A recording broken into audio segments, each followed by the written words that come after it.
meeting of the City of Pahokee City Commission, Tuesday, March 22nd, 2022, to order at 6:02 p.m. May we please stand for the invocation provided by Commissioner Mervin, followed by the Pledge of Allegiance. Let me retract that. We'll have Pastor Wallace provide the invocation, followed by the Pledge of Allegiance.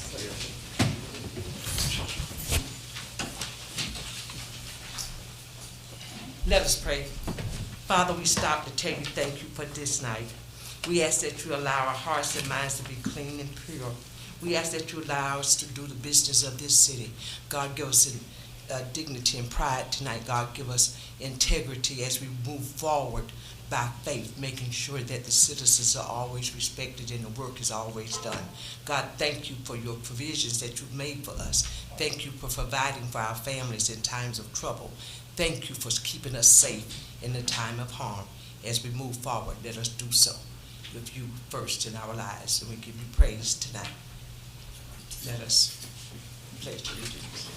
I pledge allegiance to the flag of the United States of America and to the republic for which it stands, one nation, under God, indivisible, with liberty and justice for all.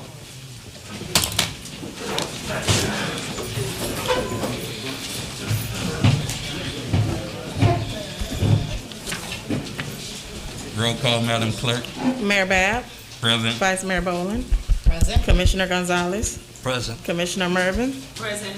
Commissioner Perez. City Manager. Present. Acting City Attorney. Present. City Clerk. Present.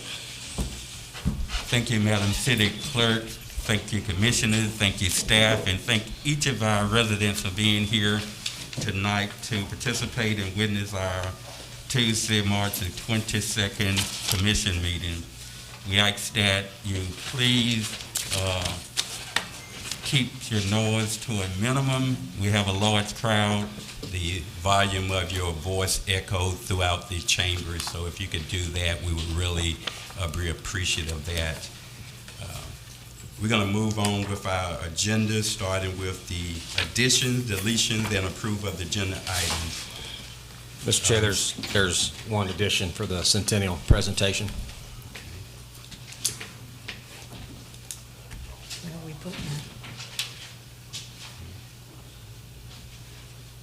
So we don't actually have a presentation, but I guess we'll put it Had a new business? before new business.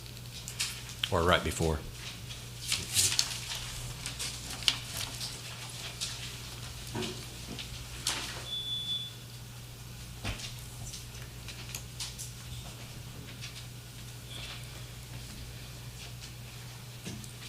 Thank you.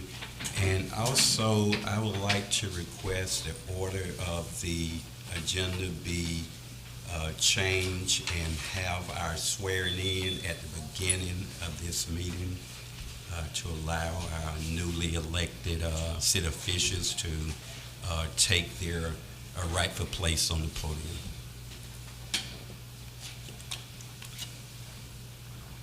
Could I get a second on that? Okay, it's been moved by the mayor and properly seconded by Commissioner Mervin that we rearrange our order of business to include the swearing-in ceremony at the top of the agenda items. And that will be after this additions and deletions portion. Okay, call for questions. I have one. Mr. Mayor, last year on March 23rd at 32 minutes and 11 seconds, it was your call that the newly elected commissioners should not be put in a position of stepping into a meeting without being fully prepared, even though they said they were. And now I'm kind of confused as to why now you want to do that. I can respond. It Yes, seems sir, like please. you're confused a lot. If you review the minutes of that particular meeting, I did. I supported the newly elected officials being placed at the front of the agenda. I was originally told by the former city manager that they hadn't picked up their packages, wasn't prepared, and didn't want to be sworn in at the beginning. I questioned that to verify whether or not that was true or not, and I also voted in favor of them being added to the front of the agenda when they acknowledged that they was ready and willing and able to step up and proceed with our meeting. So I supported that. So if you review that minutes and that meeting and you see anything different, I I did. certainly apologize. I on did. that. I saw where you were quoted as saying it was unfair burden on the new commissioner, that items needed to be moved forward, that this was a hot seat, No. and that You may have those me are mixed quotes up with from- you must have me mixed Okay. up with someone else. I may have said No, that's that exactly I what you was said. told Okay. something similar to that, but I certainly didn't support that. And did you look at the vote? Yes, sir, I did. And what were the 32 votes? minutes, 11 I'm seconds. saying, what was the vote when I had them moved up? It was a no vote. It was a tie vote. What did I vote? I don't know. You need to look at it. You're making an accusation without having any I'm just saying evidence what you of proof. said. Not a Okay, we'll problem. move on. Are there any additional questions? Roll call, Madam Clerk, and this is to move up the agenda items to allow for the swearing in of the newly elected commissioners. Mayor Bab, Yes. Commissioner Mervin, Yes. Vice Mayor Boland, No. Commissioner Gonzalez, No. Motion failed as a 2-2 tie. Can't believe commissioners here would not allow for a commissioner to be seated, but it is what it is. We'll move on with the agenda as stated. Mr. Mayor, I make a motion that we move the swearing in to new business.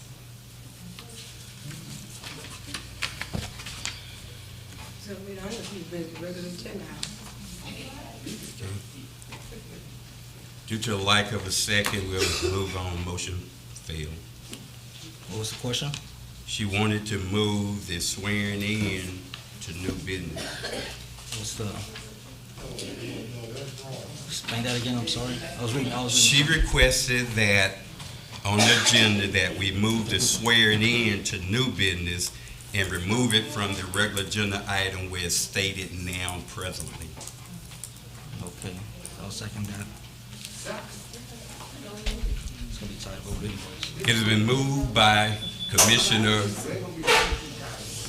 Bolden and properly seconded by Commissioner Gonzalez to have the swearing in moved to new business versus where it's currently at under G, regular agenda items. Call for question. Yes, why will you put new business when it's already on the regular agenda item that is new business anyway? Because that's my But motion. it's the same. No, it's not. It is, you just wanna move it at the end. That's, It, yeah, I'm gonna use the word, it's ridiculous. We got someone just Okay squirming, for you. almost like going into an electric chair where you done had some serious crime and now you're trying unto the end. But anyway, in addition to It's questions, the same thing, isn't it? yes, I have a question, because you moved it to the end. You have business on here that going out commission should not be appointing a ZAP board. They should not be voting on any more ordinance, because as of today, they're not commissioners anymore. So I feel that it should be the new commissioner that's on the thigh should be voting on these agenda items. Because I don't think a going out should be voting on a ZAP board member, when they're going out. my comment would be, more than likely, this was failed for lack of a majority, 3 votes, so we'll move on. In additional questions?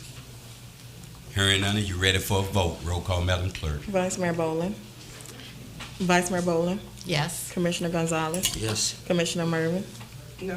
Mayor Bab, No.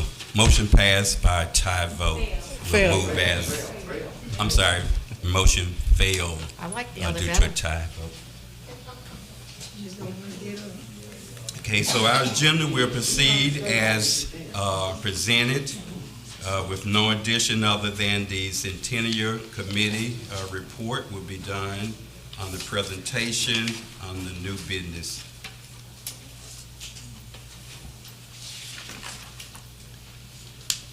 Okay, next on the agenda would be citizen comments. Service announcement, public service announcement, 3 minutes, please. City Clerk, at this time, do we have any public service or comments from citizens? Yes, sir. Sharon Colton.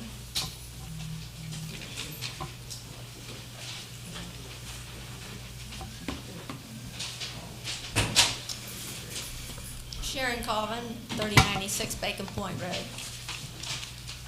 Mayor Babs and Commissioner Mervin, I stood up here several years ago and said I helped put you both on this commission twice, but that will not happen again. I stand here tonight and gladly proclaim I didn't help put you on the dais this time. I've watched and listened to your antics and behaviors in the meetings the last couple of years and can hardly believe I sit there quietly and listen to such outrageous behavior that you refuse to stop, Mayor. Hardly any business has been able to take place with all the pre-planned disturbances taking place in the meetings, which were okay with the two of you. Mayor, you allowed the havoc and didn't try to control most of the disturbances. I've watched as all the commotion was going on, and you would look Tasha's way for direction. When you cannot even keep a meeting in order, how can you be a leader? With all the corruption that has been going on in this city for many years, which I'm sure you both know about, since you've been here all your life, I'm really concerned for the future of Pahokee. You both have talked transparency, but talk is cheap. God's word tells me, that what has been done in darkness will be brought into the light. And I truly believe your conscience has been seared. I love Pahokee and would like to see it progress to the town it once was for the future of the children growing up here. But for that to happen, the children will need better role models than I've witnessed in these commission meetings. My dad told me many times, and I was brought up in a Pentecostal church, it's not how high you jump or how loud you shout, but what matters is how straight a path you walk when your feet hit the ground. The children need to see more positive role models of the leaders in this town, living the life they are professing, than the attitude of do as I say and not as I do. Time is getting short. It's time to quit playing church and to get real with God. It's also time for citizens who are truly concerned for Pahokee and what is going on here to get off Facebook and get out and get involved. Come to these meetings so you can really see what is happening and being said. Watching from home, you can't hear everything being said. If you don't approve of what you see taking place in this city, you need to quit complaining about it and get out and do something about it. Thank you. Thank you. And since you injected my name, I'm going to respond to that. I think the citizens have done exactly what you're saying. They have responded to the foolishness, the chaotic behavior up here. We have live streaming. That's something I'm proud of. I was responsible for initiating that. And the world knows what has been taking place in Pahokee over the last 11 months, and it's certainly not myself or Commissioner Mervin who had the bad behavior. So, thank you for your comment.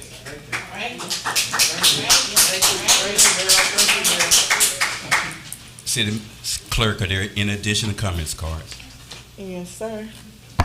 Luis Torres.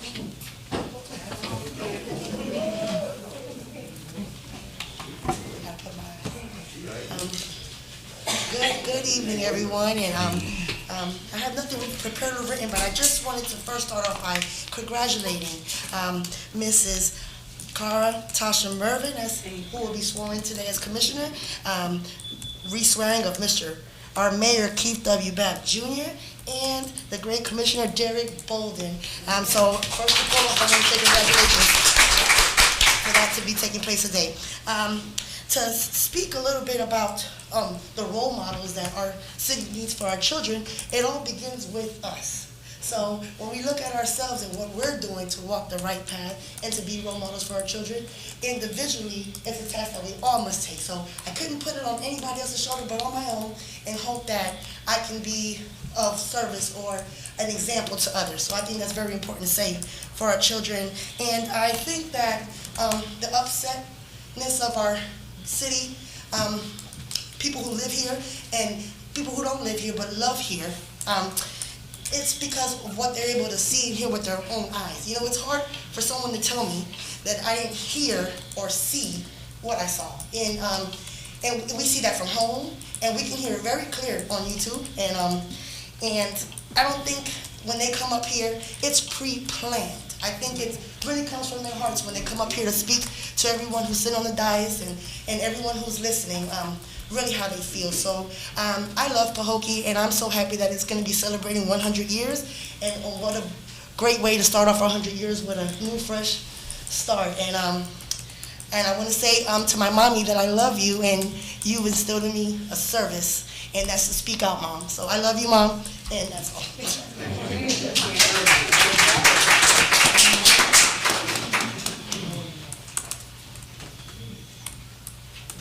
In addition to comments cards, City Clerk. David Ruiz.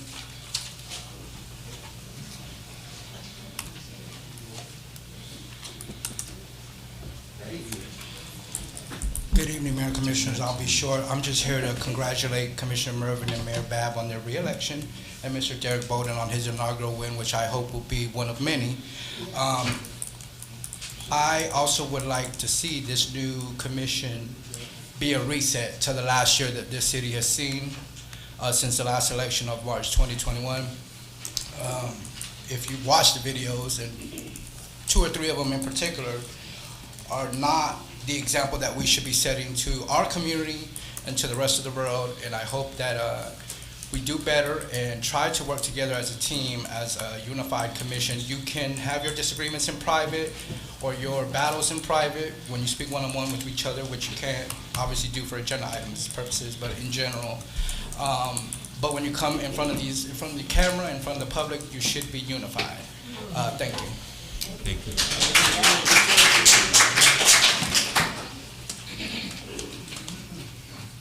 Robert Love.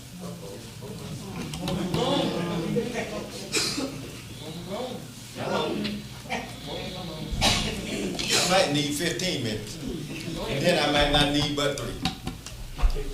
Before I start, I'm going to start with this. Like Jesus said while we sitting up in here. Let he who without sin cast the first stone in him. All y'all ain't got no sin in you. Hold your hand up. All y'all ain't got no sin and you point fingers at somebody. Because we come in here pointing fingers at people and then talking about what God said and what God did. One thing I know about God, he's always on the right side. Amen. We've been talking about it. You know what they call him? They call Robert Love a preacher and all that now, because we talk about God every day. Y'all listen to that Crystal Bruce every day, set up in here and cause all kind of racket and racket until Robert Love came along. Now y'all don't hear Crystal Bruce no more. All y'all with Crystal Bruce was campaigning for, she lost every campaign she lost. She never won one. Moreno all the way down. So like I say, one thing about the devil, they'll try to mimic what God do. Now she try to mimic what Love and Company do. So I want y'all to know, it ain't no pastor, it's Love and Company. And the company is the elders, what you see out now. The elders. And when the elders come out, y'all gonna have to understand that's when God's moving. God don't move with the young folks like he moved with the elders. The elders don't come out because they're gonna make a way for the young folks that's coming. Y'all ain't did nothing, but God finna do something. And you think it's a joke? I done seen y'all go out in the community and tell people y'all got some vodka, y'all got some liquor, y'all got everything for them but some Jesus. You know what we done tuck in the community? Some Jesus. and people understood it was time for him to move. Now he moving and y'all don't understand it. Like y'all say, oh, he full of this and he full of that. Yes, I would. Now I'm full of some Jesus. Y'all gonna understand that what I'm saying gonna come to life. All of y'all think ain't nothing finna happen? Just wait on God. We in a sit and wait some, like I want people to understand when we talk about it on Love and Company. What we in, people? A sit and wait some. We are not in a situation. People in situations are people that don't want to get out from up there when it's time to go. They try to hold on to that little end of the rope. They ain't got nothing to hold on, but they want to hold on because of the fact it's time to go. That's what you got to understand. It's time to go. You can go now or later. Like the one, Amco, you can fix me now or fix me later. You can go now or go later. And then I'm going to start that old song off when y'all hear me say, na na na na, na na na na, hey hey hey, goodbye. Na na na na, na na na na, hey hey hey, goodbye. Seriously, yes. That's my three. I'm supposed to do that. Come to dance out of here. Dance, y'all. Are there any additional comments to the clerk? Joshua Brown. Thank you, Lord.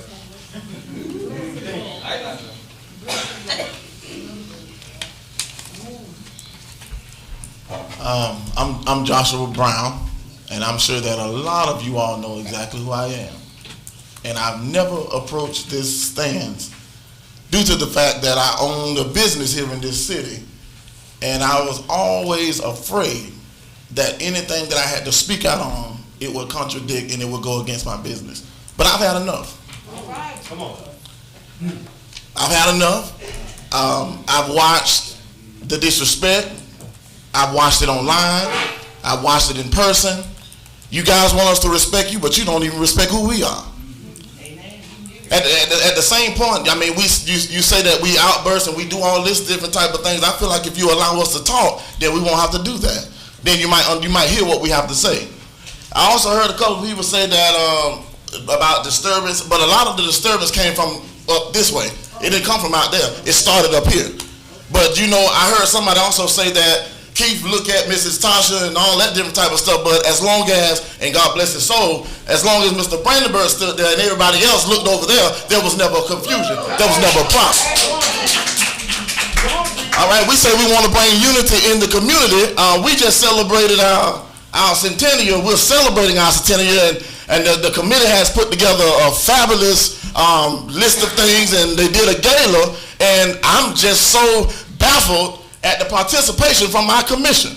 But we talk about unity in the community. We had a parade. Any other time, and I'm directing this directly to the commission, to you all. And see, me, how I do is when I talk, I call names. So I'm going to direct this particularly to you, Miss Regina Bowling, someone that I looked up to, you, Miss Sarah Perez, someone I looked up to, and you also, Mr. Gonzalez. There was a parade, and for years, Miss Regina, you've been putting together parades for years. And the Christmas parades are lovely. They look wonderful, but you were the head of this parade for the Centennial, and we had 3 entries. But we were calling people at the last minute to come out to celebrate our parade. And we did not have any of our commissioners other than Commissioner Mervin and our mayor, Mr. Babb, and Mr. Warren brought candy and said that he had to go back to work. So all I'm saying is, you're saying that we want to bring unity in the community. It first starts up here. There was a whole lot of other stuff that I wanted to say, but it's not even a need to say it, because on tonight, there will be a change in this city, and it's the city of Pahokee.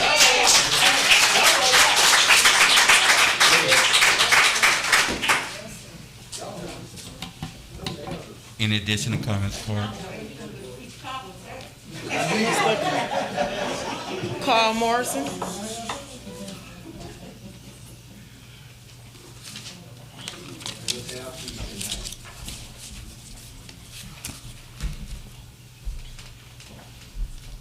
Good evening to the commissioners and the citizens of the city of Pahokee.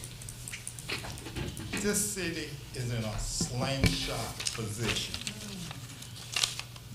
since July of last year, we have been stretched back to its limit. Now it's time to let go and move forward. We have been standing in a position of holding for a minute. It's not the fact of pointing fingers, it's the fact of reality. It's time for accountability. That's for people within the city and on the outside of the city. The word for today is accountability. If you want to do business with this community, you better come straight, because you will be held accountable. I don't classify myself as a citizen anymore. I classify myself as a consumer. The city of Pahokee is a corporation, and consumers have the power. You have woken up the citizens and consumers of this community. It is no turning back. It's no turning back. I have seen people get active who have never even thought about being active before. I hope you're getting a good shot, Ms. Sarah. That's the truth. Two people in particular, Ms. Gina Brown. That's me. And Ms. Paula Phillips. That's me. You have woken up giants. You have woken up giants. One band, one sound, you will be held accountable. And to you, Ms. Bolden, what you do speak so loudly, no one can hear what you say. Thank you. Amen.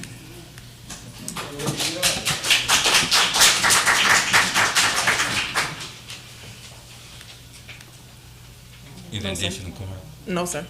Thank you, ma'am, and thank the citizens for their comments. On public service announcement, I have three brief announcements.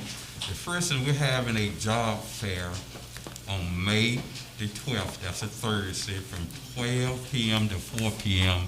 at the marina. Anyone interested in working for the city of Pahokee? Hopefully there are going to be some other jobs available outside of Pahokee. We're certainly going to be inviting business to come in and promote whatever jobs they may be having. The next announcement is the city of Pahokee is asking members for the zoning, adjustment, and planning board, the ZAP board. These are duties that citizens partake in, zoning issues, site plans, and variance. So anyone interested in these boards, this in particular, please submit an application to our city clerk for consideration. Hopefully by our next meeting, we desperately need this board filled, so we'll be making those appointments as soon as possible, which will be by our next meeting. The third and last announcement is the city of Pahokee want to know and want to help our residents improve their quality of life and their needs. We are having a survey done. It's online. You can fill it out. Give us your comments, your thoughts about your needs in this community and how the city of Pahokee can best help meet those needs. So please, if you take the time, please fill this particular survey out. And that would include the public service announcement. Now we'll move on to our regular agenda as presented. The next item on the agenda is the approval of minutes. We have 2 minutes that's been brought before us for approval, consideration. The February the 22nd City Commission meeting and the March 10th, 2022 Special City Commission meeting. And I entertain a motion if that's the desire of the majority of the commission to move to approve the minutes or reject, whatever is the pleasure of the commission.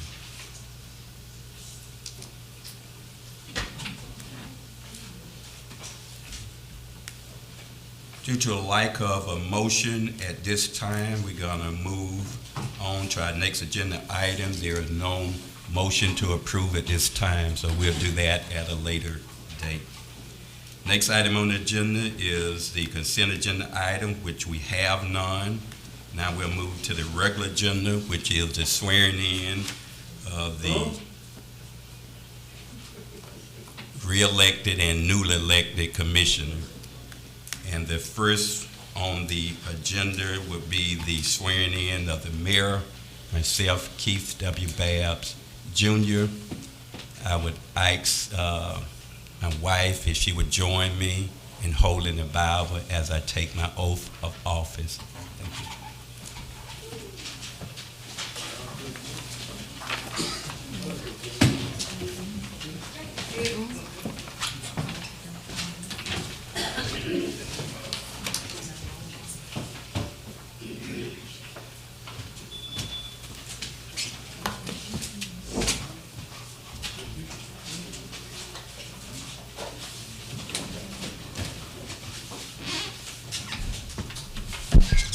Hello?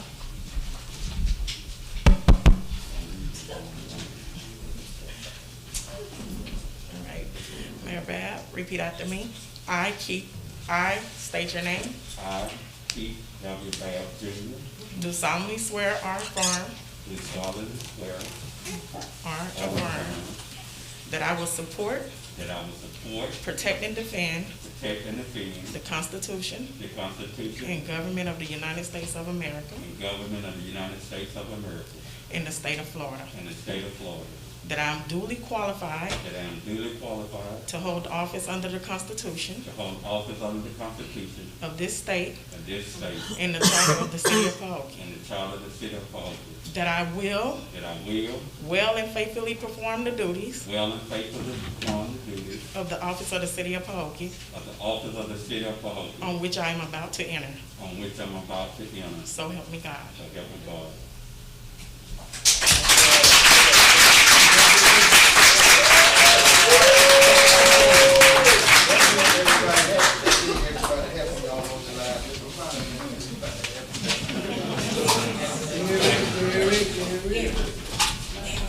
Next swearing in would be newly elected City Commissioner Derek Bolden.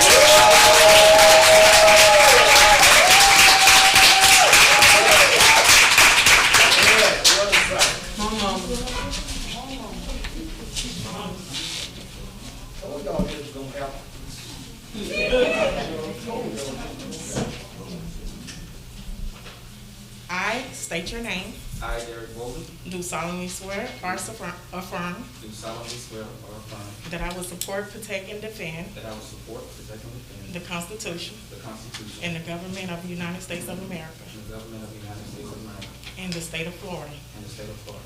That I am duly qualified That I am duly qualified to hold office under the Constitution to hold office under the Constitution of the state of the state and the charter of the city of Pahokee. and the charter of the city of Pahokee. That I will well That I will well and faithfully perform the duties and faithfully perform the duties of the office of the city of Pahokee of the office of the city of Pahokee on which I'm about to enter. on which I am about to enter. So help me God. So help me God.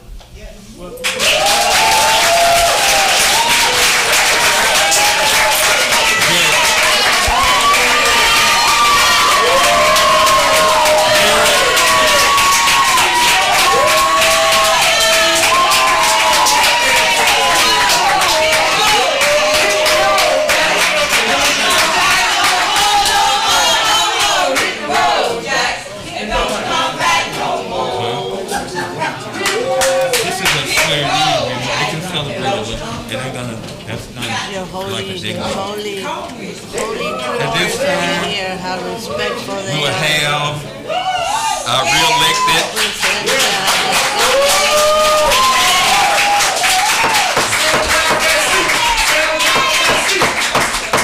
At this time, we'll have our re-elected Commissioner Claire Mervin sworn in at this time.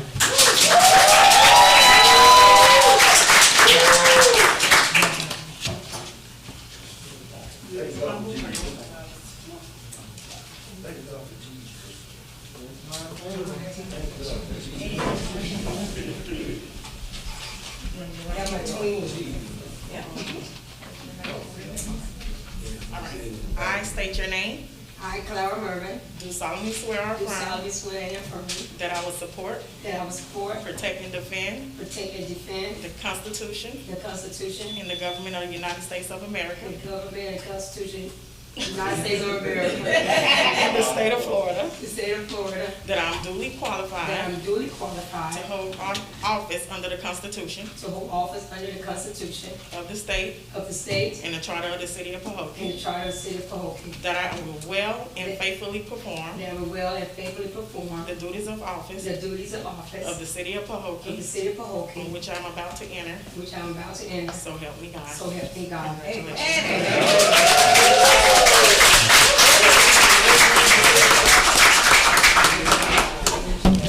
At this time, we would like for a brief comment by our newly elected city commissioners, and we'll start with the mayor. I want to thank everyone, all the residents of Pahokee, for coming out, showing up, and showing out.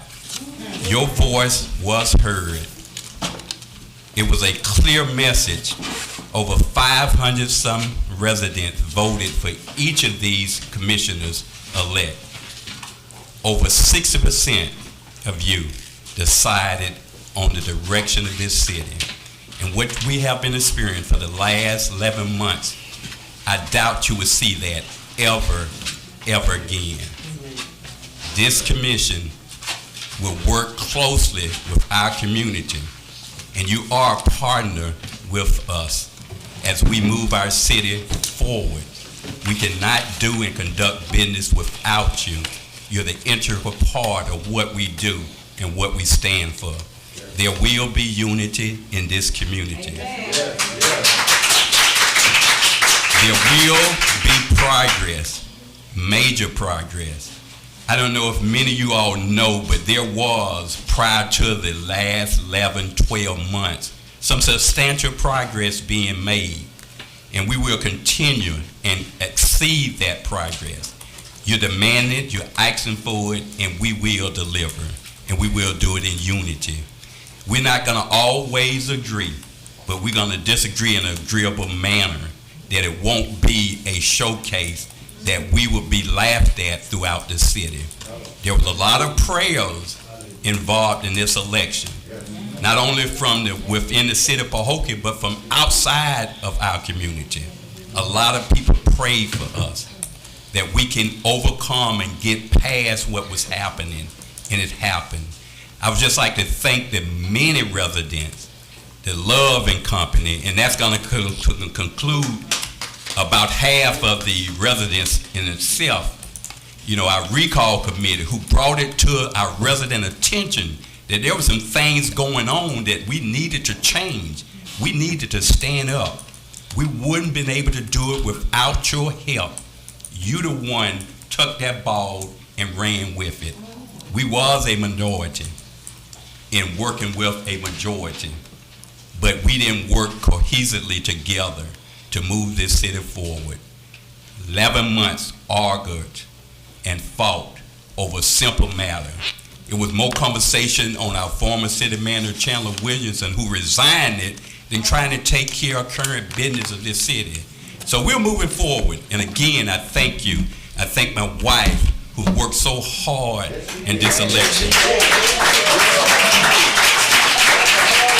I thank my mom, who's 85 years old, and on election day, worked it harder than I did, marching up and down. And when she got a little tired, she took the bullhorn. And what did she say? We're not going backwards, we're moving forward. And again, thank you to each of you for your support, for your vote, and those that didn't vote for me, the 200 or the odd 300, I will work my best to find a way to have your confidence restored, not only in myself, but as this commission move as a whole. Thank you so much.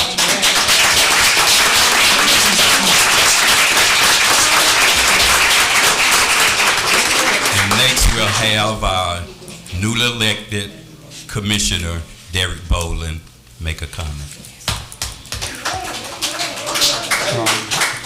First, I want to say thank you all for coming out today. We really appreciate your presence. Mayor Babb pretty much said everything that I wanted to say. You know, I will kind of, you know, continue on in terms of the path of we all need to work together, guys. Doesn't matter your race, doesn't matter your age, whatever, it doesn't matter. We're all Pahokee, and we have to do our very, very best to work together to move Pahokee forward. All right, that's what I'm here for. I don't have any sides. I don't have any allegiances to anybody. My allegiance is to the citizens of Pahokee. All right, so you guys are first. You're the one that put us there. And for those that didn't vote for me, for those that didn't vote for us, it's our job to try to win over as many of you as possible through doing things the right way. That's all I have to say for now.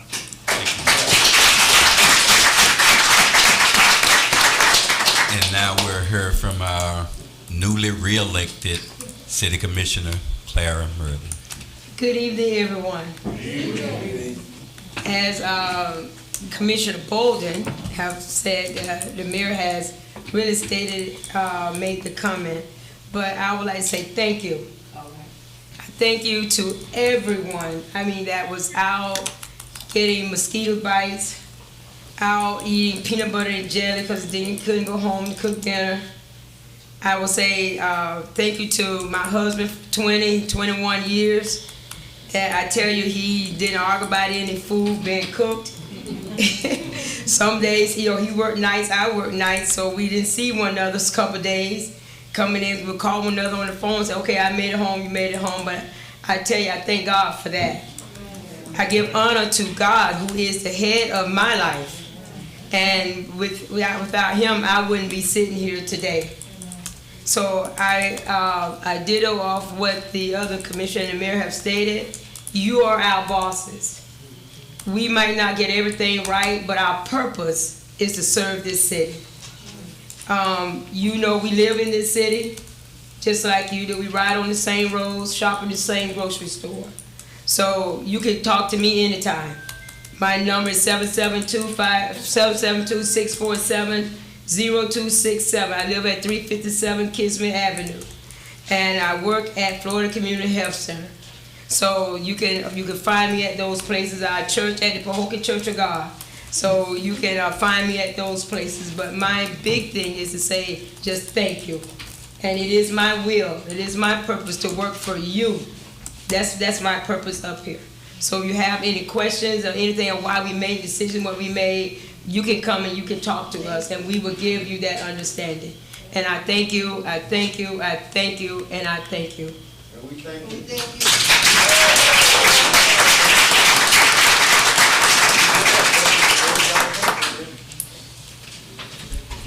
And we'll continue with our agenda. The next order of business is an ordinance and public hearing. We have ordinance 2022-01. This is a first reading. We'll have our city attorney read it into the record. Thank you, Mayor. Ordinance number 2022-01. This is an ordinance of the City of Pahokee, Florida, establishing a city advisory board by creating a new section 2-167, American Rescue Plan Act, in parens ARPA, Advisory Committee of Article 5, Boards and Commissions of Division 4, Community Relations Board of the City Code, providing for the qualification and appointment of members, establishing terms of office, providing for rules of procedure, providing for jurisdiction, providing for standards of conduct, providing for severability, providing for inclusion in the code, and providing an effective date. I'm happy to just briefly explain this, and then if there's more questions, obviously we can go through that as much as you'd like. I did notice just now as I was reading this, there is a Scrivener's error on the third paragraph. It says it is hereby ordained, and ordained is spelled incorrectly, so this would be corrected for the second reading. Please note that.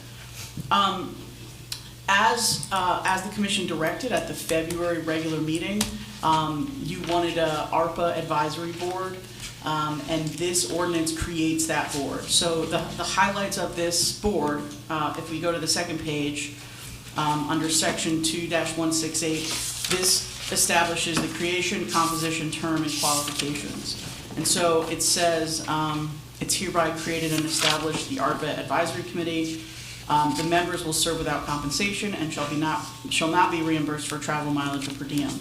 The board shall consist of 5 members who shall be appointed by the mayor and commission. And the mayor and each commissioner shall have the right to appoint 1 member to the board. All members will be residents. The membership shall reflect the diversity of the community. The term of office shall be time of appointment until December 31st, 2024, when this board will sunset. And I want to provide a little context for that. There are requirements under ARPA that the money be committed and pledged by that date, by December 31st, 2024. You have 2 more years to spend it, but you have to have a spending plan and funding plan that's fully set and established. And so I put that date in there. Certainly we can, if you'd like that changed, I'm happy to make that change. I just want you to know where that date came from, because there is a timeline set out by the Treasury Department. Moving on, it provides that this is under section 2.169, that this is an advisory capacity. The powers and duties of the board shall be solely of an advisory nature to the mayor and commission. And then it goes on to talk about the procedure, which mirrors that of the larger commission. And then section 2.171 is the jurisdiction. Now, the jurisdiction, as we talked about before, is solely advisory, and the following matters are within the advisory jurisdiction of the board. And just so you know, these are the express guidelines from ARPA. So this is from the U.S. Department of Treasury. These are the areas that ARPA is concerned with and the only funding areas that are permitted. Obviously, there's a decent amount of latitude within these areas, but just in summation, it's to support public health expenditures, to address negative economic impacts, and I will tell you, this is the area that you likely have the most latitude to work within. Number 2, negative economic impacts. To replace lost public sector revenue, to provide premium pay for essential workers, to invest in water, sewer, and broadband infrastructure, and then any other matters from the Department of the Treasury's final rules. So it's important to note that the Department of Treasury has not released the final rule yet with respect to ARPA. There currently is a set of rules, but they're not the final rules. And so they can amend those rules.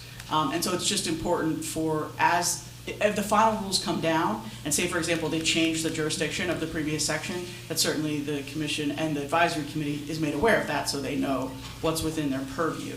And then this goes on to just establish this normal inclusion language with respect to advisory committees. And again, section 2173 talks a little bit more about the sunset, and it just explains a little more in depth. As the U.S. Department of Treasury interim final rule related to COVID provides that the American Rescue Plan Act funds must be obligated by December 31st, 2024. This board will sunset on or before December 31st, 2024. And that's the view from overarching, but again, I'm happy to discuss any questions or make revisions. One revision and one question. Actually, during our discussion in forming this board, we had indicated that we wanted to have at least up to 10 on there, 2 per selection by each of our commission. It's such an important board. We know it's an advisory board, but one of the things in the discussion, we wanted to at least try to include the religion sector, agricultural, business sector, residents. So it was so broad that we just felt 1 wouldn't be sufficient. So that don't mean you can need 2, but you can select up to 2. So basically it would be 10 or less. Can I recommend that you require 11, so Yeah, that you need there's an an odd odd number. number in case there's a tie, like vote? Okay. That'll be fine. 11. If the commission pleasure, the mayor could select the odd 11 persons, so I'll have 3 selection. If there's no opposition to that, I'm just trying to move this process along as speedily as we can. Normally on boards, usually the mayor is the one to choose the, if it's 5, you choose 2. So you could choose 2 and then the 1 alternate for the board. But I have a question. I guess we need a motion first and ask question, correct?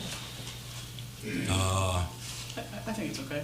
I mean, Well, okay, about the funding, how much have we received as of today? I don't, maybe Mr. Thompson might know that. Roughly 1.5, Do you know when the other, within 2 weeks of the initial deposit. that the other? 1 year of the initial deposit Okay. within 2 weeks. So this one, if I'm not mistaken, got this in what month? You remember? I don't recall the exact amount, or month. I believe it was around September, So that'll be October. September for the next deposit. Okay. I can get that for you. I have, And so, as of now, there's no expenditures was out of that account? None other than the employees that worked, the $1,000 to the employees that worked through that period of time. Okay. as a follow-up to that question, have there been any commitments or promises of any business that they would receive a certain portion of the funding?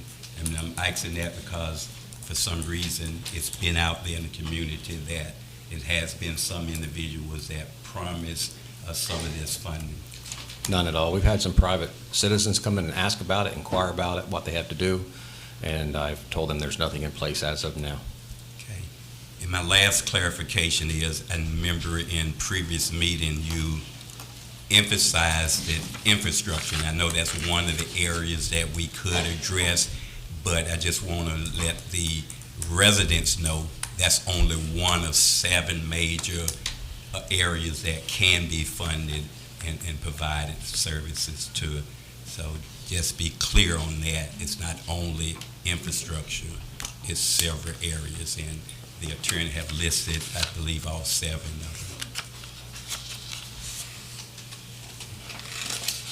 them. In addition, a question before we open, I'm going to open up public hearing so we can just get input from our residents right quick if we. So by the next commission meeting, will we be ready to choose the members for the board? so if the commission votes to make the changes from 5 to 10, we can change that, and then the second reading, it would be included at the next meeting. So as long as the ordinance is approved before you make the appointment, you could do it within the same meeting. Thank you. In addition to questions for the attorney, at this time, I'm going to open up a public hearing to allow our residents to speak on this ordinance if they so choose to do.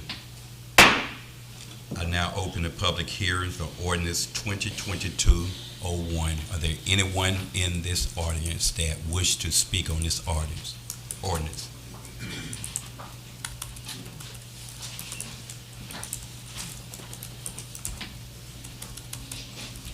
Deborah Babb, 2597 Bacon Point Road.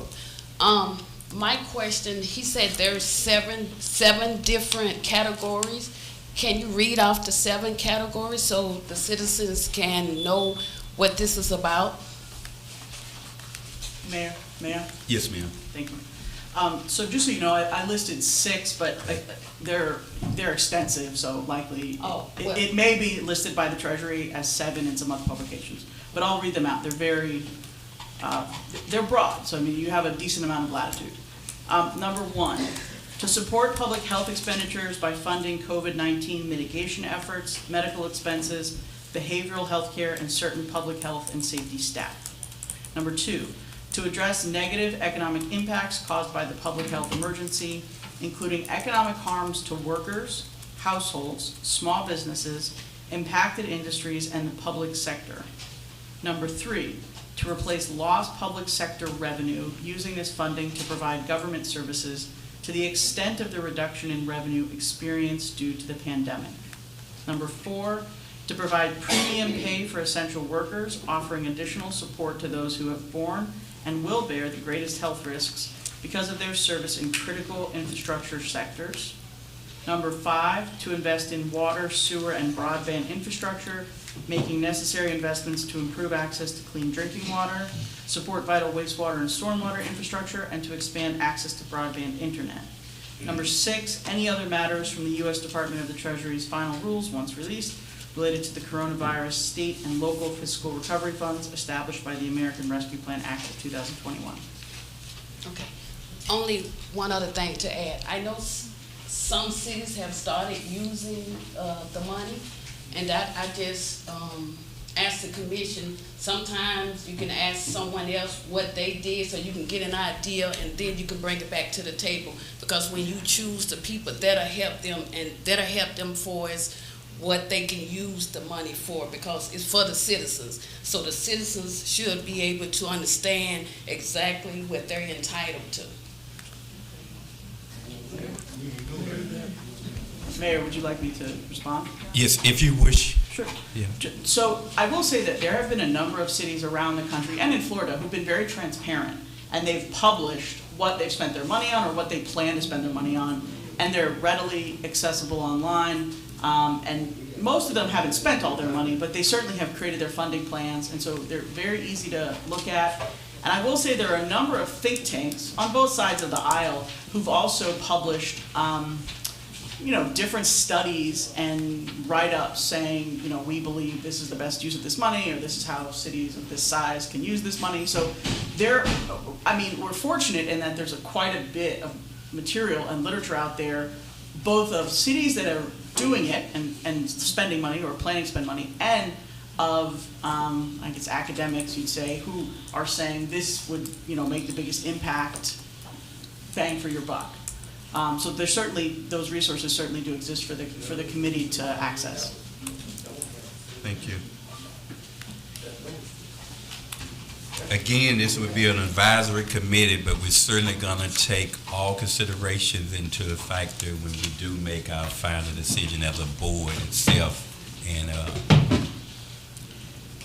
at this time, are there any other residents who want to speak on this ordinance?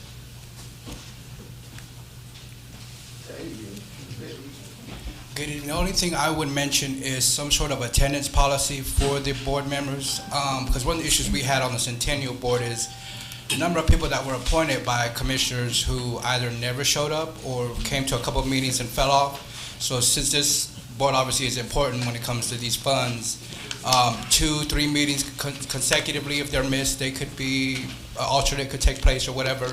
So that's my only thing is, I know quite possibly the rest of the advisory boards have some sort of attendance policy, but really enforcing that would be my only suggestion for that. Thank you. Mayor?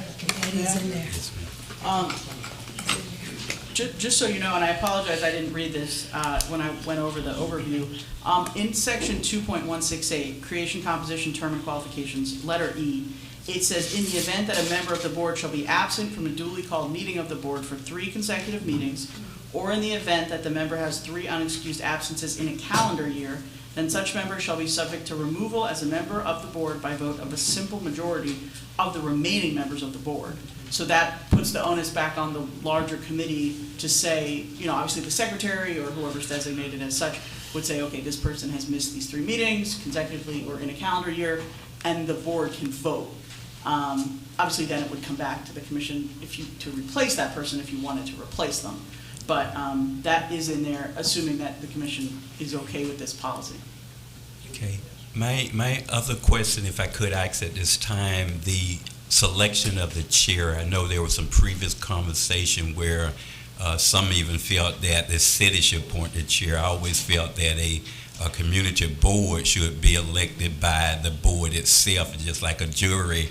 The foreman always is elected by the jury themselves. So do you have anything in there dealing with the selection of the chair? I do, and it is contrary to what you just said, so I apologize. And I have to say, I followed the guidelines of the existing boards to create this board.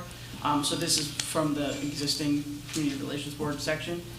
So under section 2170, Rules of Procedure, subsection B, it reads, the chair of the board shall be designated by the mayor. So we can change that if you'd like, and then it says during the first meeting of the board, the members may elect a vice chairperson. So that's how we had it set. So you would select the chair, the members can select the vice chair, but I'm happy to amend that however the commission says. No, I think that's okay. Okay. Yeah, that's good. And we'll still get input from the committee who they feel, but I got one suggestion too. Since y'all picking 2 apiece, and then you want to say you're gonna have 11, and you know you might have to come up with alternates sometime. Why don't y'all pick 3 apiece and somebody be the alternate? So don't wait till the moment happens and say, oh, we got to go find somebody. You can already have enough people picked to have the alternates, cause like some people might honk on you, some people might stop on you, but if you got alternates, you already have somebody there that you can call them. That's just a suggestion. Yeah. Instead of waiting till the moment when something happens and then say, oh, who we gonna call now? If you can pick 2, you can pick 3 from the community. I think so. I think it's a good suggestion. However, though, when you have larger boards, the less chances of you getting a consensus and trying to move something forward diminish a lot. So 18 or 15 would be up there. So that's just a consideration. I had a suggestion as well regarding the meetings. If they can be recorded or have minutes taken, or even if it can be live streamed just like our meetings are now. I thought about that. And also I had a question about businesses. Since businesses are included in possibly receiving funds, does that document discuss anything about what the business has to be or how long they would have to be in existence before getting the funds? These are named 2021 ARPA funds, but I'm just thinking like if somebody yesterday opened up a corporation in our city, would they be able to apply for funds? I don't know if anything's on there or if that's taken up by whoever's chosen. Mayor? Yes, ma'am.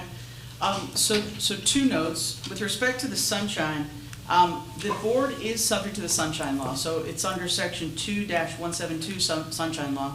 The board shall comply with the sunshine law. Reasonable public notice of all board meetings shall be provided. All meetings of the board and any of its subcommittees shall be open to the public at all times, duly advertised and otherwise comply with government in the sunshine and public records laws of the state of Florida. Minutes shall be taken at each meeting. I can't speak to whether they'll be YouTube or not. I think that's certainly a question for the commission, but I didn't include that in it. Now we're paying how much per screen? $970. So that's $900 per meeting.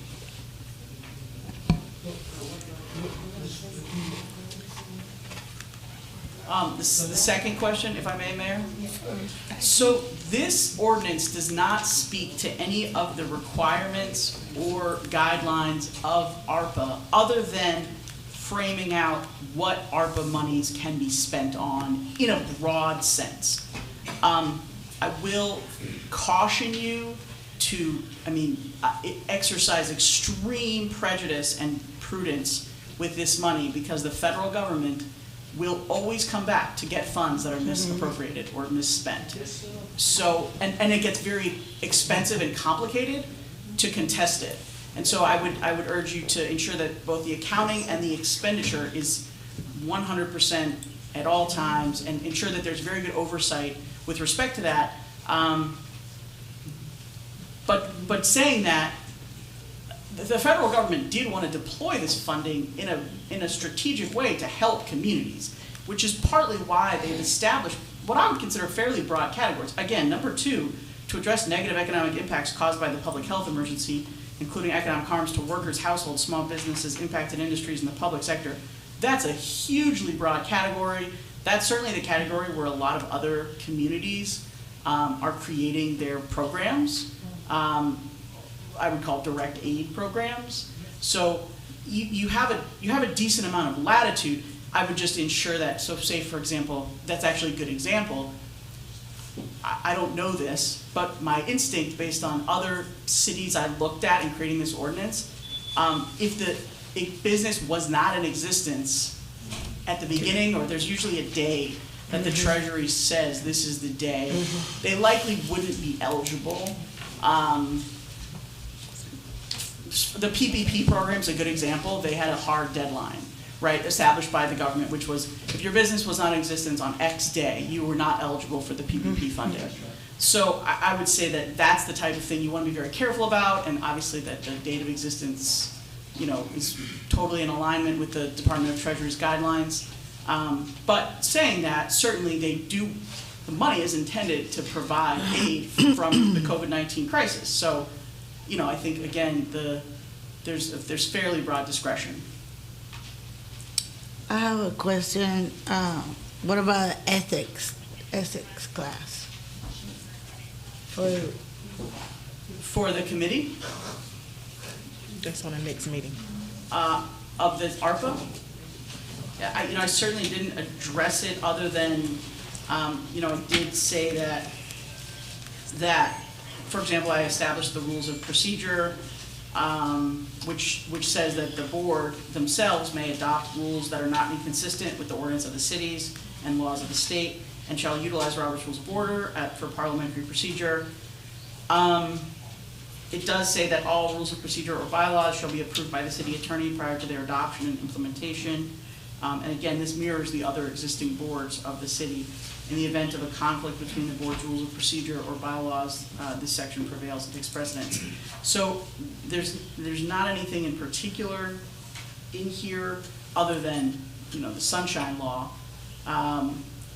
If we don't have to include it in the ordinance. If the commission would like, we could do a training. I mean, I'm happy to do a training on the sunshine law. I know it's not something that everyone uses every day, right? So that might be helpful for the committee, or the county or state ethics rules. Honestly, that's sort of at your discretion, but I don't know that we need to include it in the ordinance, but you certainly could, direct me to do a training for them if you'd like. Well, let's not forget, this is just an advisory board. They're not voting or making the final decision. It's just an advisory board that's coming back to the commission. So it's like they're talking about the idea and they're bringing it back to the commission. So, I see the sunshine law in there, but as far as ethics classes and all that, I don't, because it's just like the other boards. It's just the advisory boards. They don't vote or make final decisions.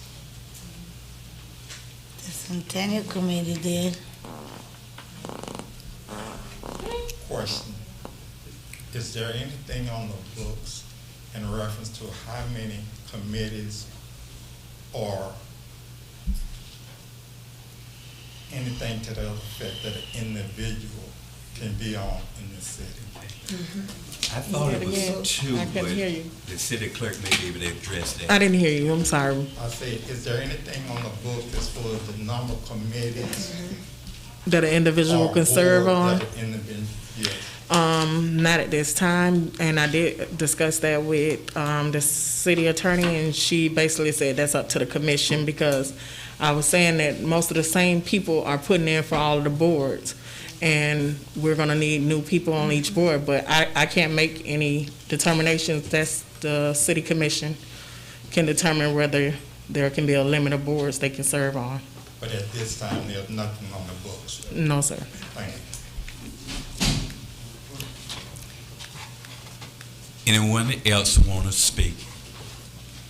My last time. In reference to Lou saying about the recording and the clerk said how much it would cost. For the live streaming, she was saying the live streaming. For Okay. the live streaming. Everybody has cell phones. You can be transparent. Anybody just get in front of the meeting and you can record it. Whoever you choose for the chair, they can put it on their Facebook page. So really, even the people who, Zoom, it can be Zoom. And then even the people who are not on the board can see what's going on.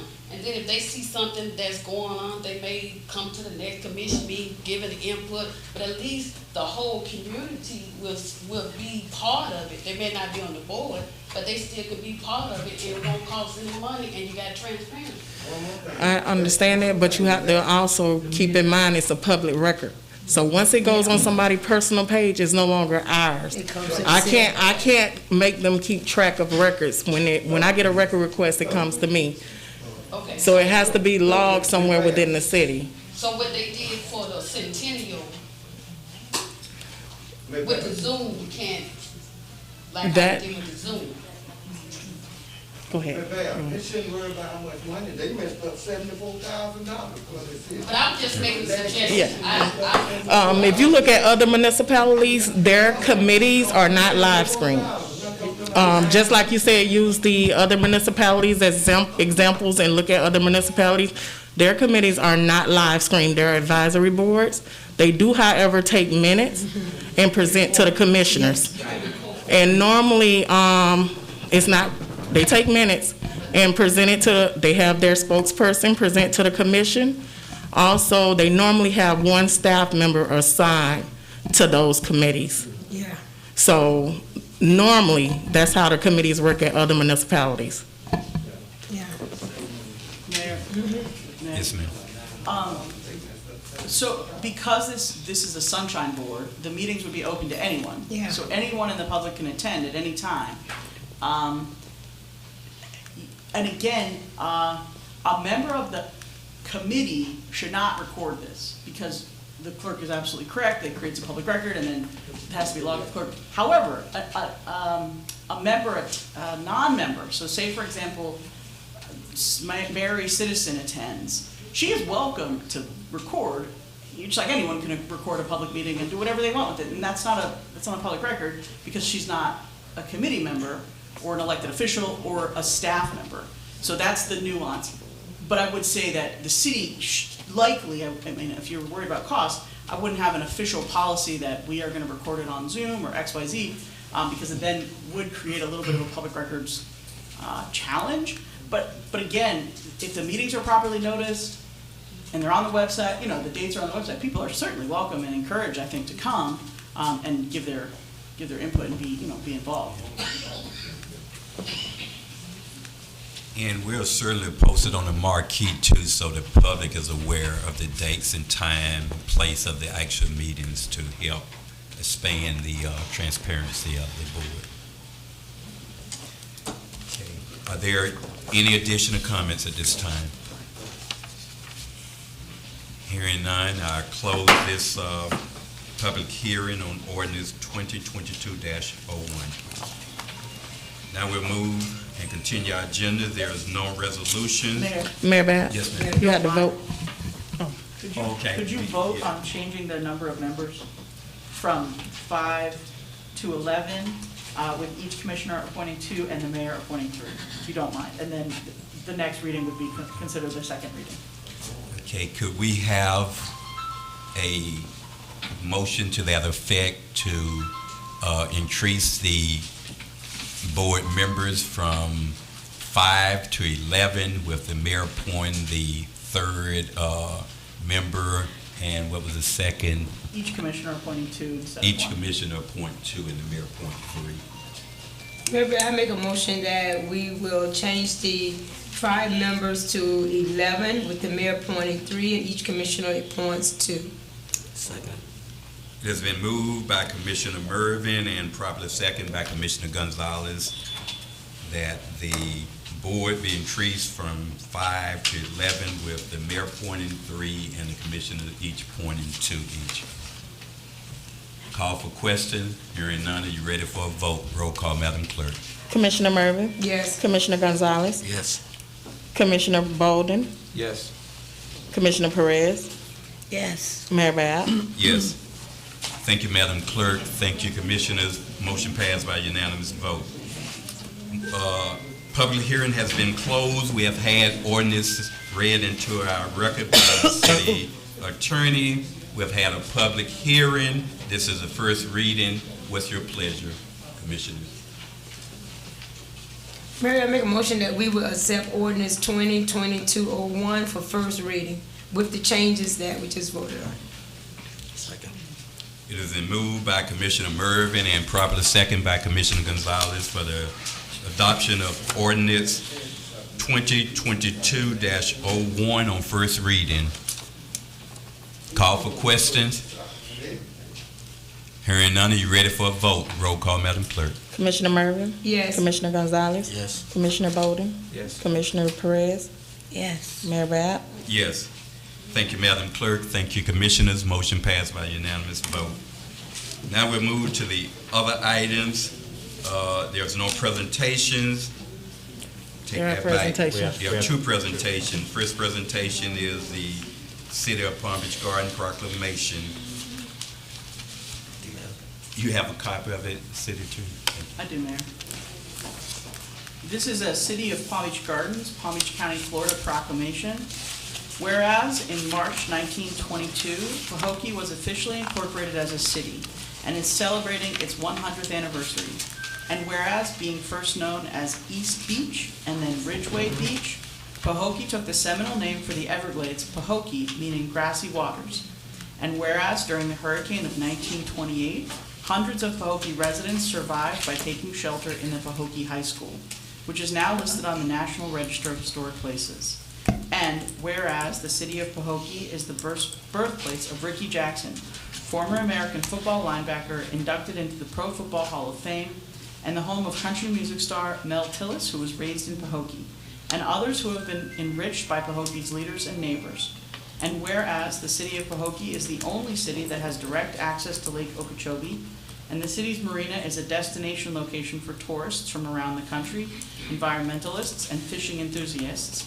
And whereas, as of the 2020 United States Census, there were 5,524 people and 1,860 households, making the city their home residence. And whereas the city of Pahokee is the first city in western Palm Beach County to have the privilege of celebrating 100 years to its citizens. And whereas residents of Palm Beach Gardens and visitors to the Sunshine State celebrate Pahokee as a vital community in the state of Florida and recognize its opportunities for the future. Now, therefore, I, Rochelle A. Litt, by virtue of the authority vested in me as mayor of the city of Palm Beach Gardens, Florida, do hereby announce and honor the city of Pahokee's Centennial Celebration Year and bestow congratulations as the city of Pahokee celebrates 100 years on March 26, 2022, embracing the past, celebrating the present, and building a future for the next generation.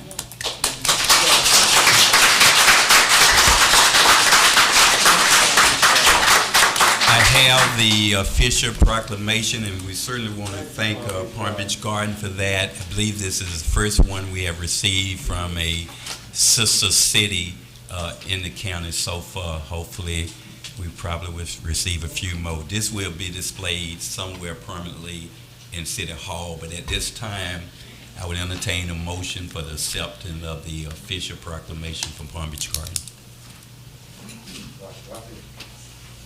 Mayor Bear, I make a motion that we will accept the Palm Beach Gardens proclamation for this centennial of the city of Pahokee for 100 years old. Is there a second? Second. It has been moved by Commissioner Mervin and properly second by Commissioner Bolden that we accept the proclamation for Palm Beach Garden celebrating our centennial. Call for questions. Hearing none, are you ready for a vote? Roll call, Madam Clerk. Commissioner Mervin? Yes. Commissioner Gonzalez? Yes. Commissioner Bolden? Yes. Commissioner Perez? Yes. Mayor Bab? Yes. Thank you, Madam Clerk. Thank you, Commissioners. Motion passed by unanimous vote. Now we move to our next presentation, Second Chance, Mr. William Freeman.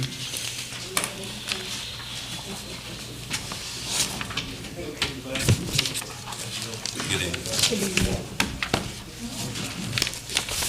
Good evening. My name is William Freeman. I'm a resident of the Glades. I didn't say Belgrade. I didn't say Pahokee. I said the Glades. With that said, what I am is a returning citizen coming back to the Glades. And since I've been out of 2019, what I have established is a program called People of Purpose. Every individual deserves a second chance. April is Second Chance Month. If you don't know, you have Black History Month in February, you have Women's History Month in March, and then guess what? We have Second Chance Month in the month of April. And it's not just for returning citizens.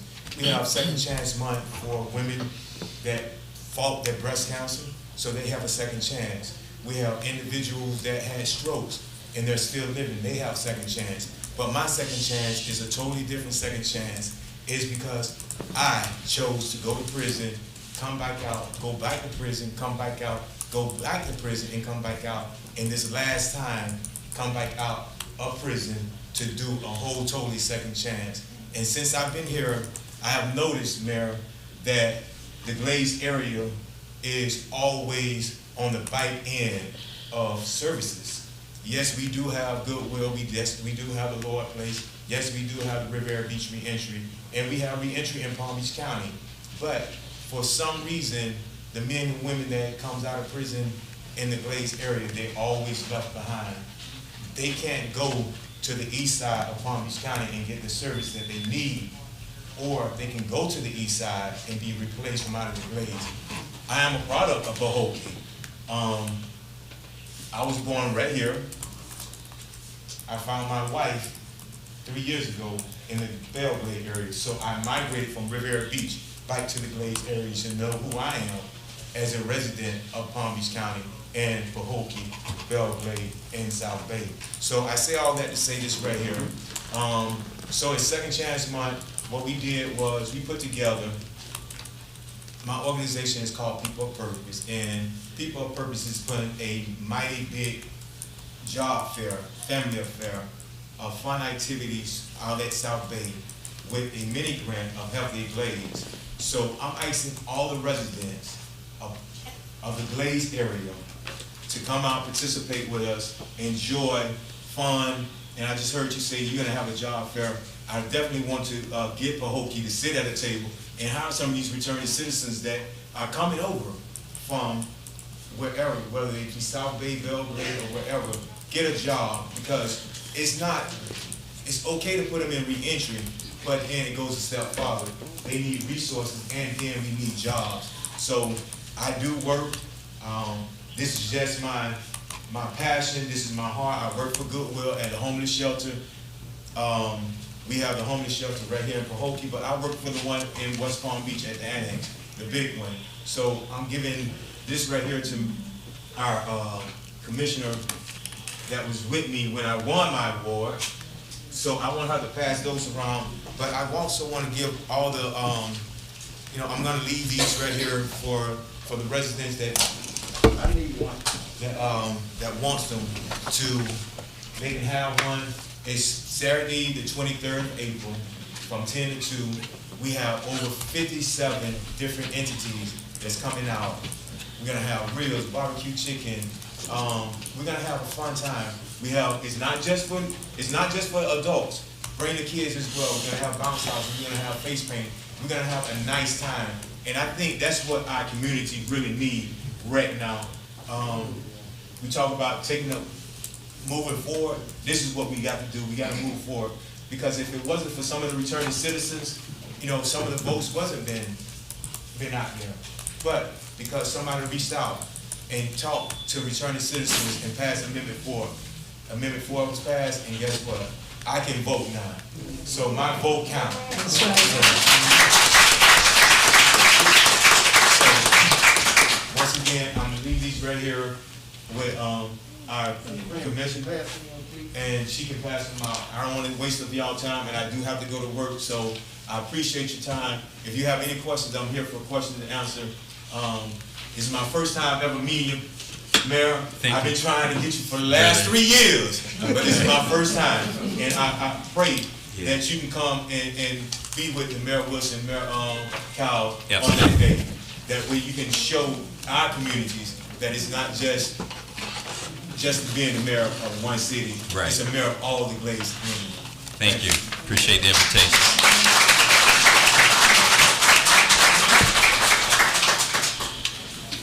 Mr. Chair, Pastor Wallace, presentation. Yeah. Next, Pastor Wallace for the Centennial Committee report. Thank you.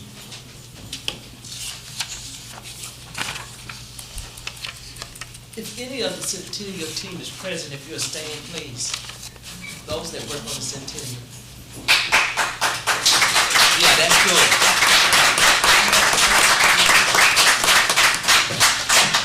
These are the people, since you elect them, who have worked hard to move our city forward and to give you the best centennial year in American history. It has been difficult. So my first question is, are the checks signed? Yes, ma'am. All the checks are signed? All the checks that have been prepared have been signed. Ready to distribute? Yes, ma'am. Thank you, Jesus. Amen. The struggle has been real. And if it's not too late, we have a wonderful day prepared for the 26th. Our problem has been, if anything should fail, is getting the check signed in a timely manner. We have done everything this commission has asked of us. For its quotes, you asked us to get the quotes, 2 or 3, based on the amount of money, submit them to Mr. Pinckney, who submit them to the city manager, takes them to your finance, and verify everything with your PO to pay the people. We have people who have provided service for us, and some are just now getting paid. So the things that are supposed to happen on the 26th, none of that has been paid. The Centennial Committee, in the donations that came into the Centennial Committee, raised more than enough to take care of the gala. So the money that was pledged from the city, we have enough money to do what we are trying to do for the 26th, to entertain our city. It's our Centennial. And I pray going forward that what happened to us this time will never in the history of our city happen again. That we don't lose our authority to do things with dignity and integrity. That when people work for us, they get paid. That when we use their services, and they made sacrifices because they knew many of the members on the Centennial team.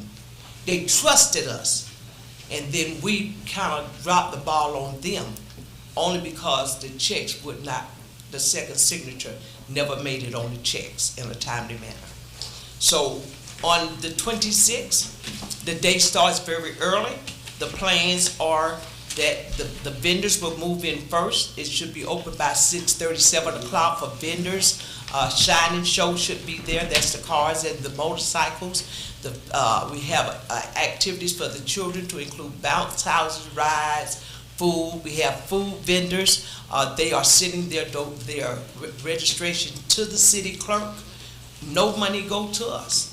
The money goes to the city clerk in the form of a check or money order, however they pay, because we don't have an electronic way to pay.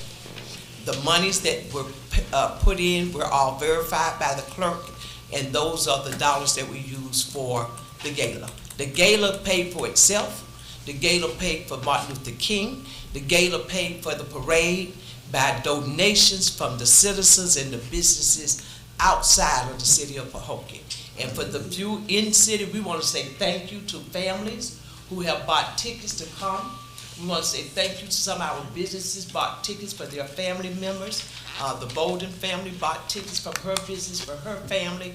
Many of you did, and we are grateful for that. This is our city, but it was our city's responsibility, this commission, to make sure that our vendors got paid. So going forward, I just ask that when we come to the end of the next, I don't know how we're going to do it. I don't know what hurdles y'all going to have to jump to get signatures corrected on our account.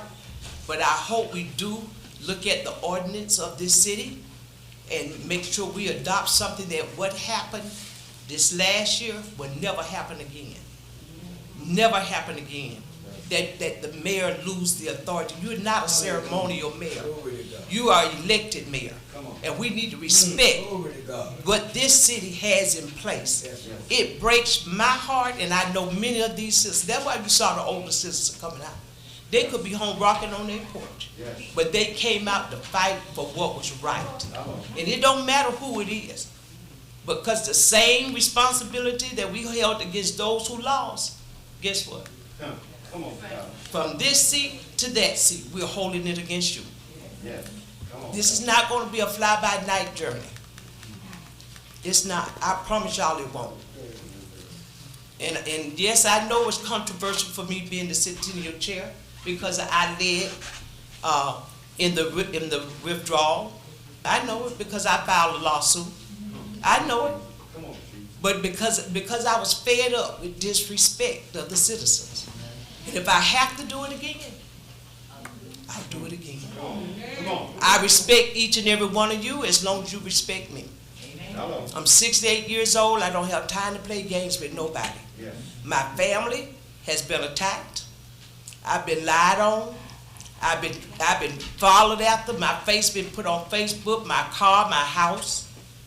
I'm not going through that. My faith, my family, my funds are off limit. Nobody gonna jeopardize my family anymore. Nobody gonna talk about my faith in that derogatory manner anymore. I pray that God will give y'all integrity and you will serve with dignity in the office for which you have been elected.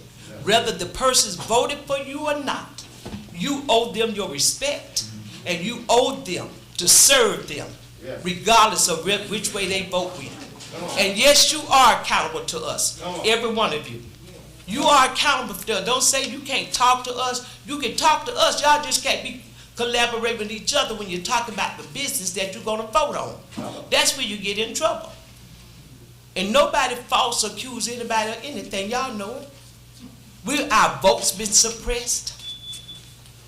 We done been through hell and high water. But right now, we're going to look forward. And I pray even if they try to bring up the past, don't let them throw y'all off track. Look forward and do what we got to do so this centennial can last for the whole year. I know the committee voted that we don't do nothing else after this. I'm fine with that. Because we didn't get paid to do what we did for the last 5 months.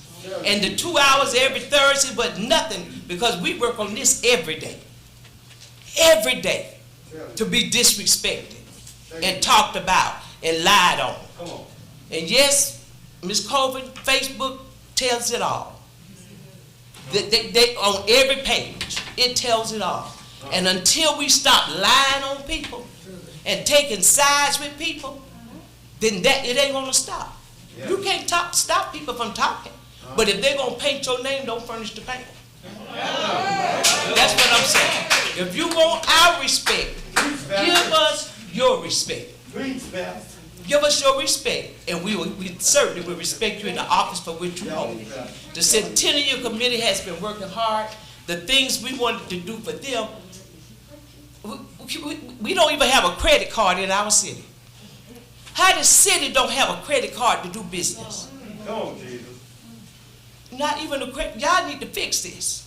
I'm bringing this to your attention, so I want you to say, well, I didn't know nothing about it. Y'all don't have a credit card that you can do. You couldn't even buy a bubble gum. And that was sad. It sounds funny in y'all laugh, but it hurts. Mr. Pinckney was out trying to do business on our behalf, and he couldn't even get some plates unless we spend our own money.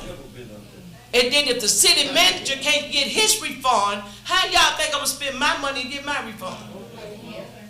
I'm not fussing, and I'm not preaching because this is not how I preach. But I'm just telling y'all bone truth, and it takes the truth for us to move forward. I pray you all come out to the Centennial. It's going to be on the lake. It's plenty of cars, plenty of food. Y'all come out. If you're a vendor or you're a business owner in the city of Pahokee, it's $100 to be a vendor. And you can, Shavo, thank you. I probably said that. Yeah. Because he has supported every one of our events. We have went to other businesses in the city that has not done that.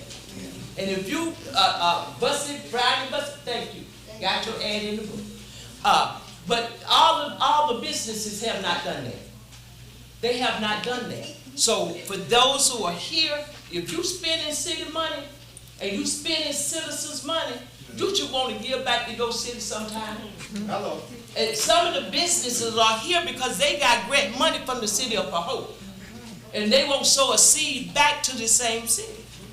And we can't move forward. None of the big guys came out, did they? The only person we had was Doc Hill. U.S. Sugar didn't come up. None of the mills gave a thing. And we done worked all these years. How many of y'all done worked to the sugar mill? All our lives.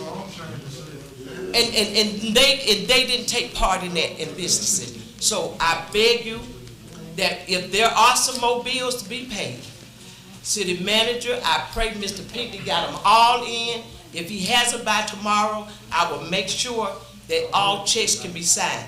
Now, I know we change another guard, but I hope y'all can make an emergency motion, attorney, that they can get some signatures to sign some checks, to pay our bills, whatever they got to do, please inform them what they need to do to take care of business by tomorrow, because our centennial hangs on us being able to pay our bills. Thank you so very much.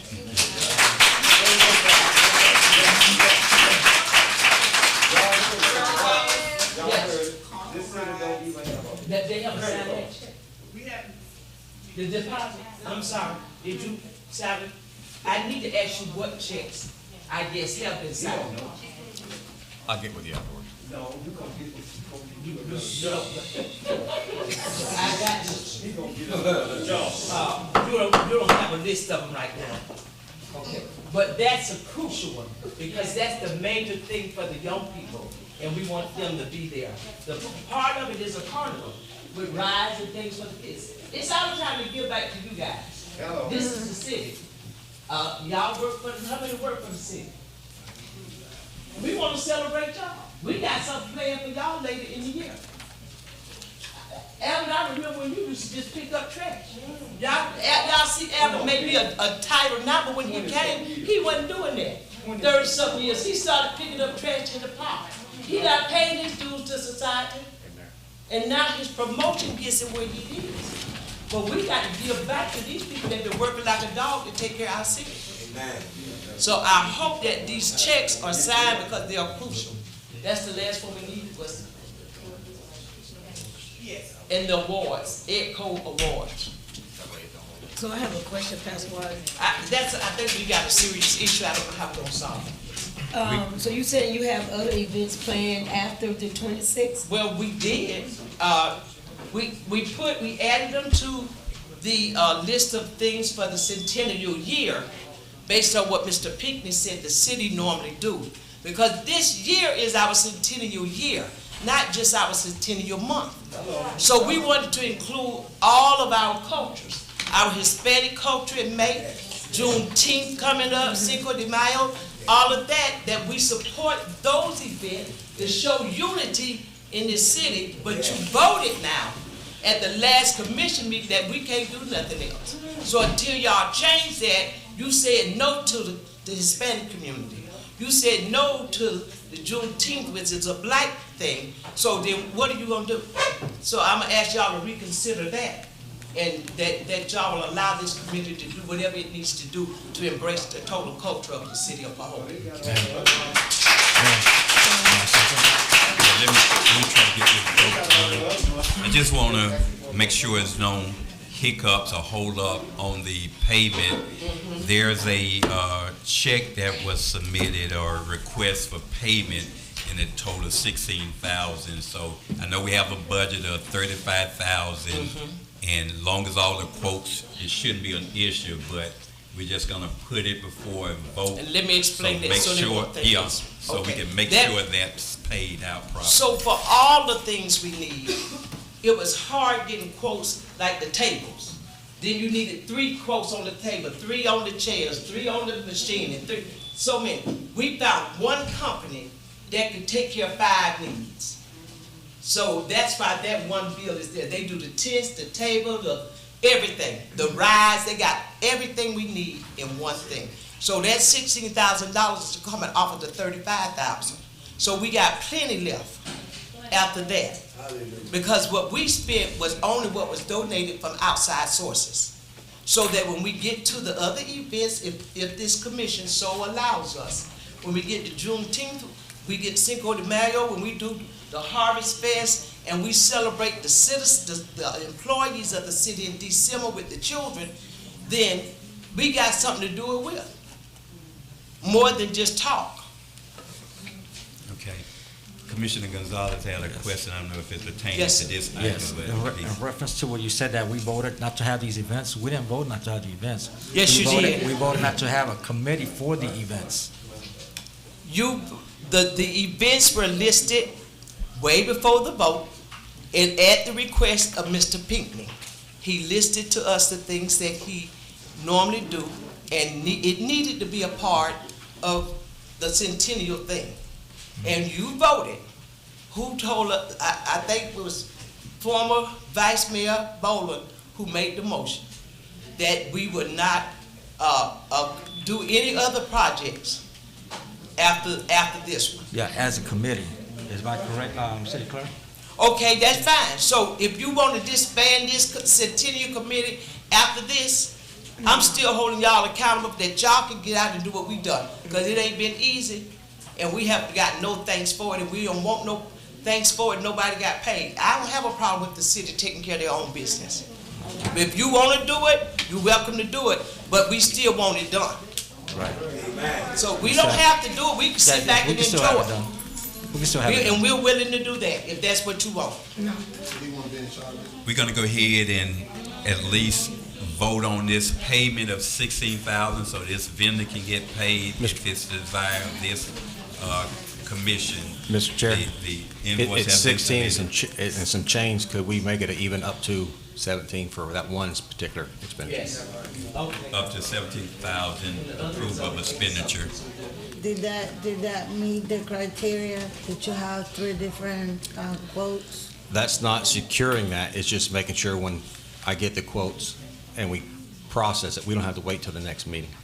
It protects the city for my $10,000 amount. It's just a formality. We want to make sure we cover the city and we follow the rules, and I believe this is the way to do it.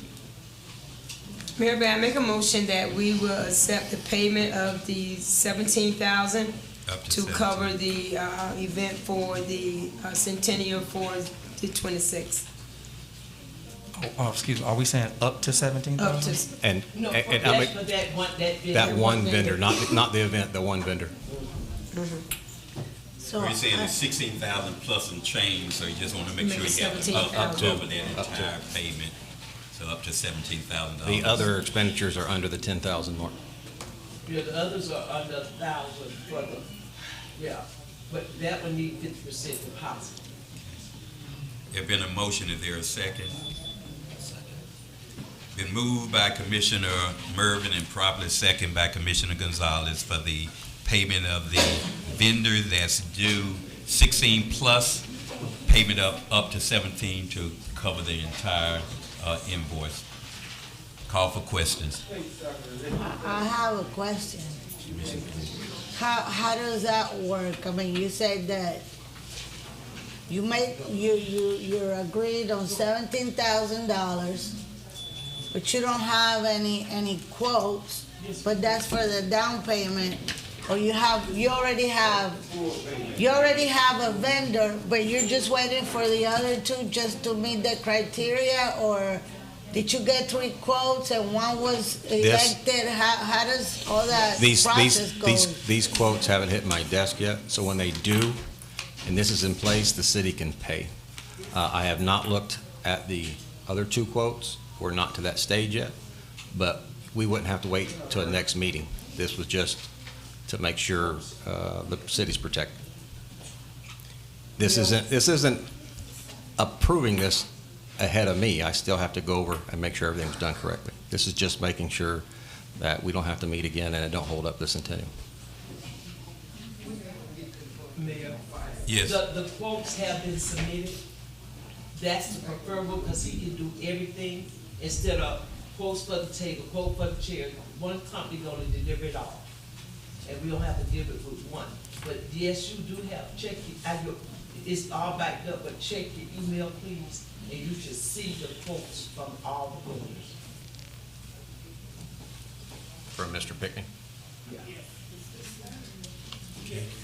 So my phone's on low. I'll check again. Any additional questions?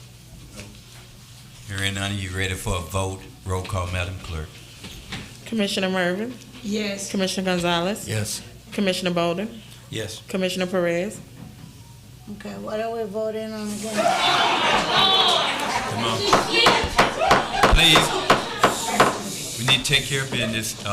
We're voting on the payment to the vendor up to 17,000. I think the amount is 16 plus, but the city manager wanted to have a cushion to make sure we had enough to pay for the vendor. That's one you were questioning whether they had 3 quotes.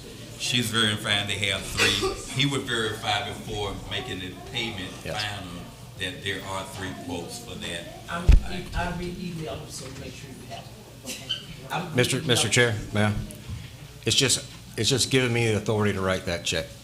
we still have to go over the paperwork, make sure everything's in order, and it gives me authority to write the checks once we do that. It don't override that. It just puts things in place. I still don't understand that process, but I don't understand the process. I don't know how you could approve something that you don't have yet.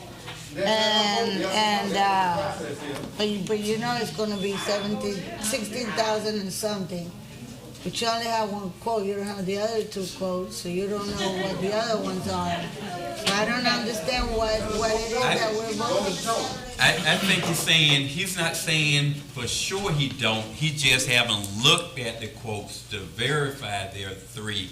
Ms. Pinkney have already submitted the three from Pastor Wallace, so there should be there. He's not gonna make that payment until he verified the three quotes and everything is fine.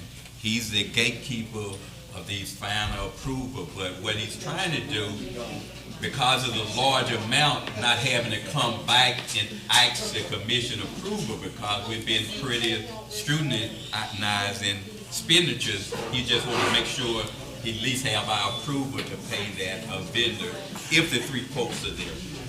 Correct. And the event is Saturday, so you gotta, you know. Okay, let's.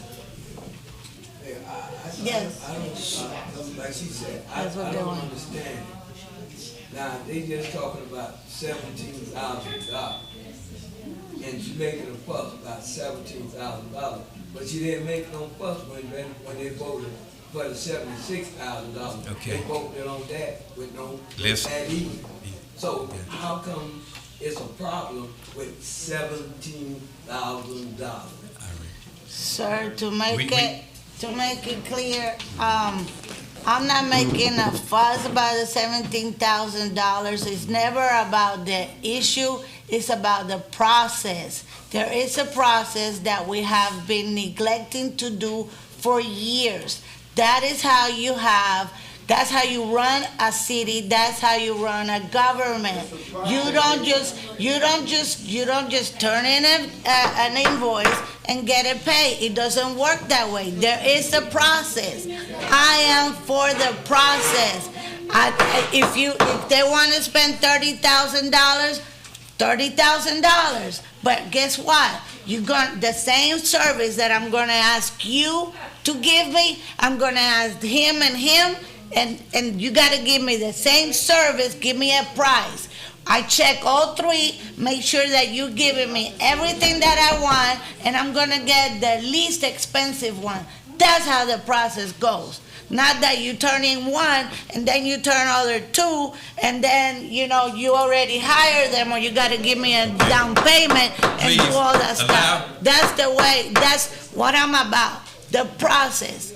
Not the ultimate goal, because you guys make it all personal. It's not. Because many in this community. We're not talking from the audience right now. Allow her to complete her comment. Many in this community forget the years that I have been here and that I have been serving here. Okay? So for some of you that just pop up and that are doing little things now and you're not getting paid or any of that stuff, what you do from the heart, you shouldn't boast it. Commissioner, have the city manager clearly answer your question? Yes, I already voted. All right. And what was your vote? Okay. What was it? You had my vote? What was her vote? Yes. Okay. Mayor Bab? Yes. Thank you, Madam Clerk. Thank you, Commissioners. Motion passed by unanimous vote. Now we'll move. If y'all would have been listening, you would have heard what I voted.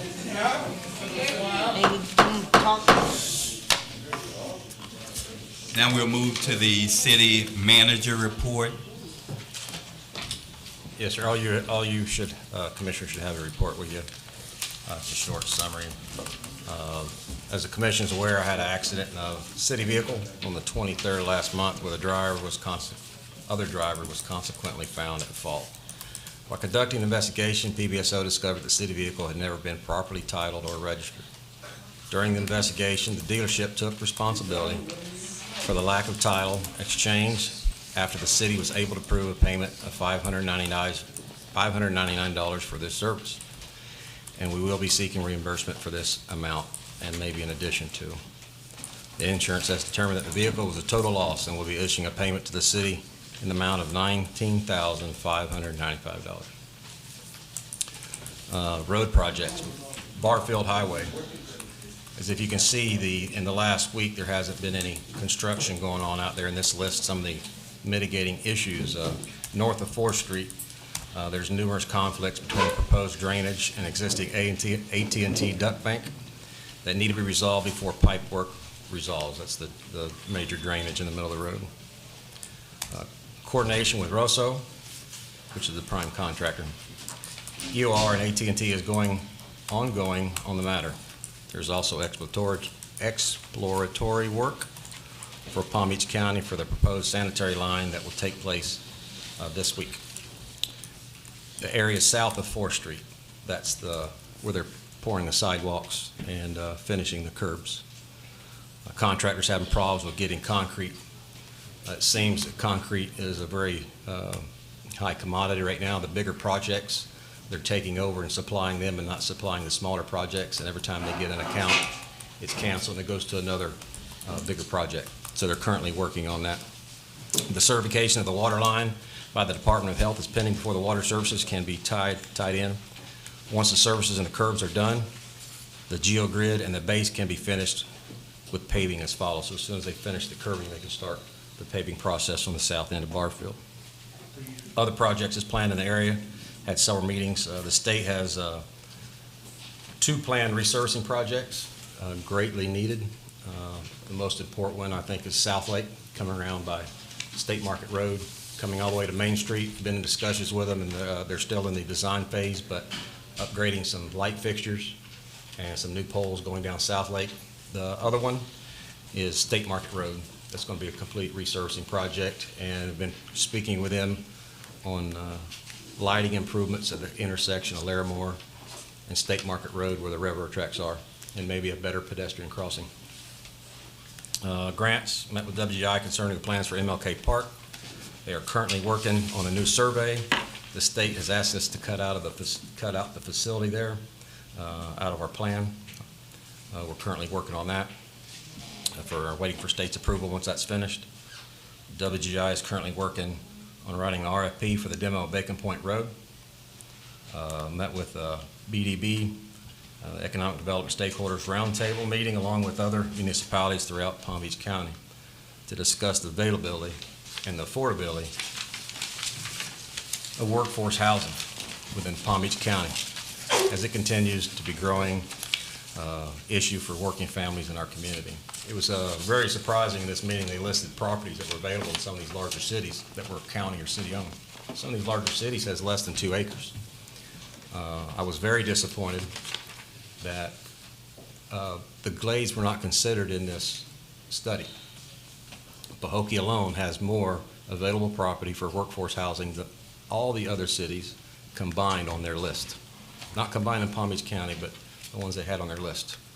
I expressed my frustrations. We met later on and invited a group out to Pahokee so we can show them exactly what we have to offer. They took us up on our offer, come out and show them a few properties. They expressed some opportunities for funding loans, and we look forward to them coming back and introducing them to possibly commissioners individually or property owners that's interested in developing land and workforce housing. Everybody knows it's needed. It's just not a affordable issue anymore. You just can't find it. They have some apartment complexes on the coast that people are camping out overnight for days to try to get an apartment, especially workforce housing, something that the community can't afford. Met with Palm Beach County Emergency Management to discuss hurricane preparedness when it comes to logistics, funding, grants, and how to properly document submit expenditures to FEMA and other entities. It's easy to get the money. It's really hard to document it correctly. It may be 2, 3, 4, 5 years after the fact. But if you can do the right thing, but if you don't report it correctly, they're coming back for their money. So that was, I asked Ms. Boulay to attend that with me. Audit.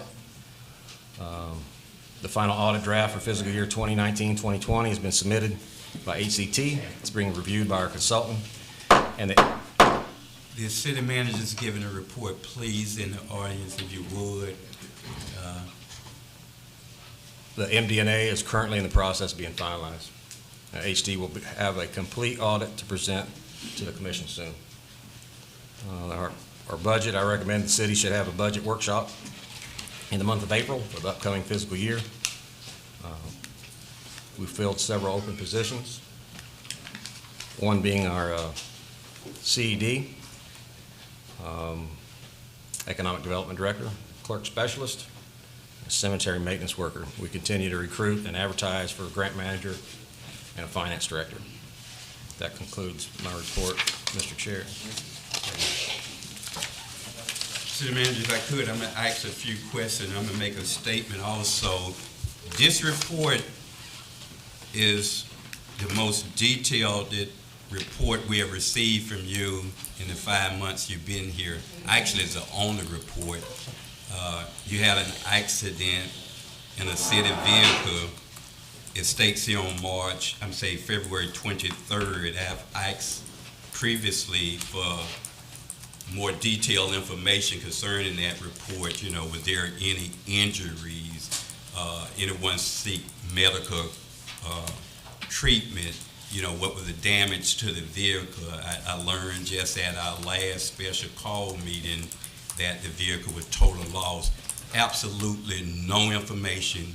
You provided a one-sentence report to this commission. I'm quite sure the other commission may have received some additional information, but that was really totally inappropriate and embarrassing, at least as mayor or even the commission as a whole. I hope that these reports continue. This is something that not only is expected, I mean, it's warranted. I just never saw anything like it before in my entire commission tenure here. Secondly, Barfield Highway, I understand there has been some stoppage. I'm not sure if that's the case or not, but some of the residents that live on Barfield have indicated that over the last 2 weeks there haven't been any work being done.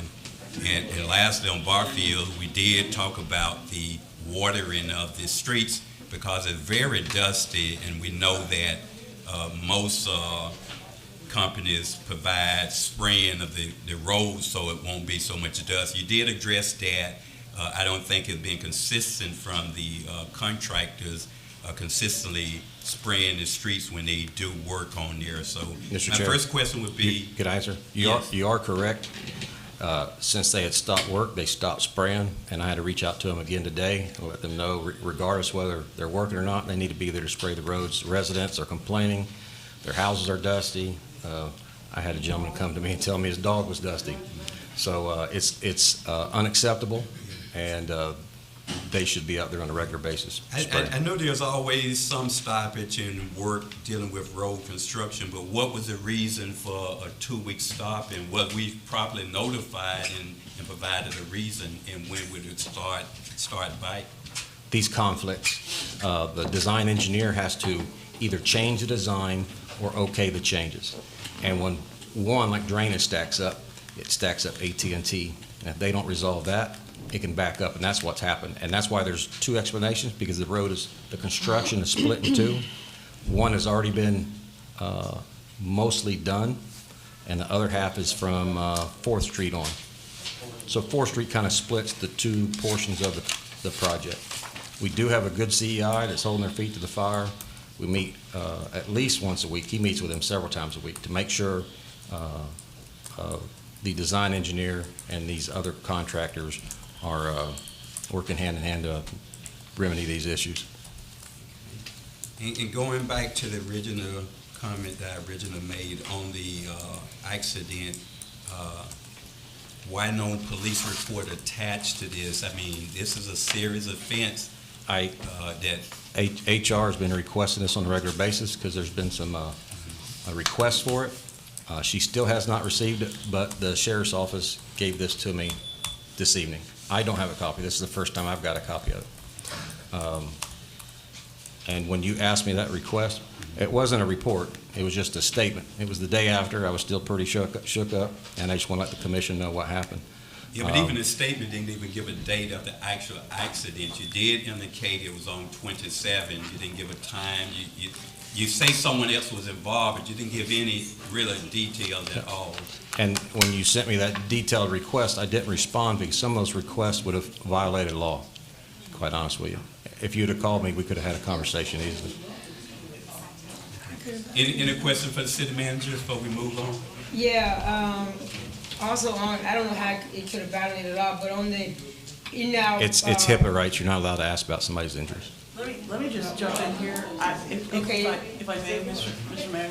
I didn't hear what he said. If I may, Mr. Mayor. The city manager disclosed this publicly, so he obviously has waived a limited portion of his rights, as in his name. Under the Florida workers' compensation laws, there's very strict privacy rights, including the name of the injured party. Now, the city manager has waived that as he's publicly declared it. However, he does have very strict privacy rights. This is a public meeting. I certainly would urge you to, if you have any questions, please direct them through me to protect the city from potential liability with respect to a violation of privacy. Yeah, Well, that's fine. But my question is coming from your employee handbook and policy that I know when any employee of the city gets in any kind of accident, there's a report that should be done. There's a drug report. There's a alcohol report. All of that should be done. That's for any employees of the city.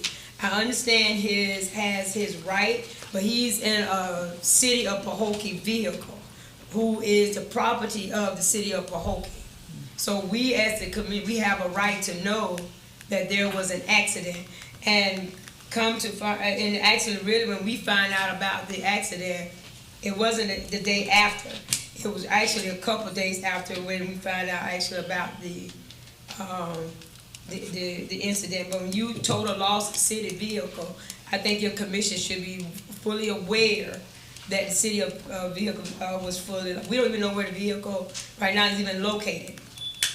You know, we haven't seen pictures of the vehicle, so the privacy right for Mr. Thompson is fine, but when it comes to the city of Pahokee property, I think we should be able to see where it is, pictures of it, and the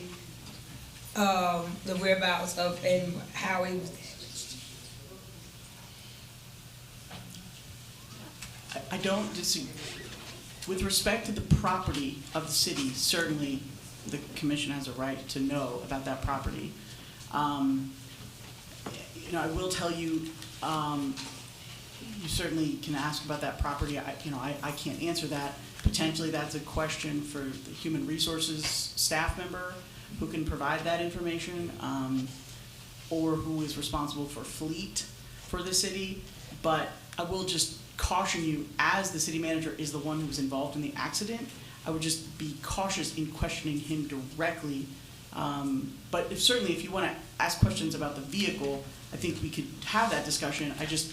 It would, the cleanest and most prudent path would be to discuss this with someone from Human Resources and/or Fleet, so that they can provide questions not as someone who is an injured party who has protected rights with respect to his injury. So let me direct the question to you. Has there been a claim filed against on the accident for whoever got hurt in this? Was there a claim filed? I hear you saying workman's comp. Was there a claim filed in this case?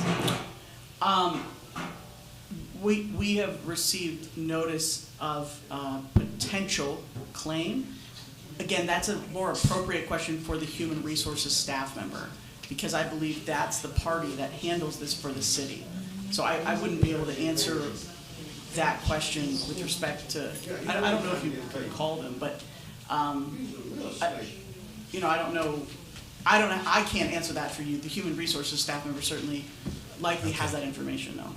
Personal information and medical, I wasn't really specifically asking for that. I did ask for some things, but it was in a one-on-one email between me and him because I only received one sentence pertaining to this accident. One sentence.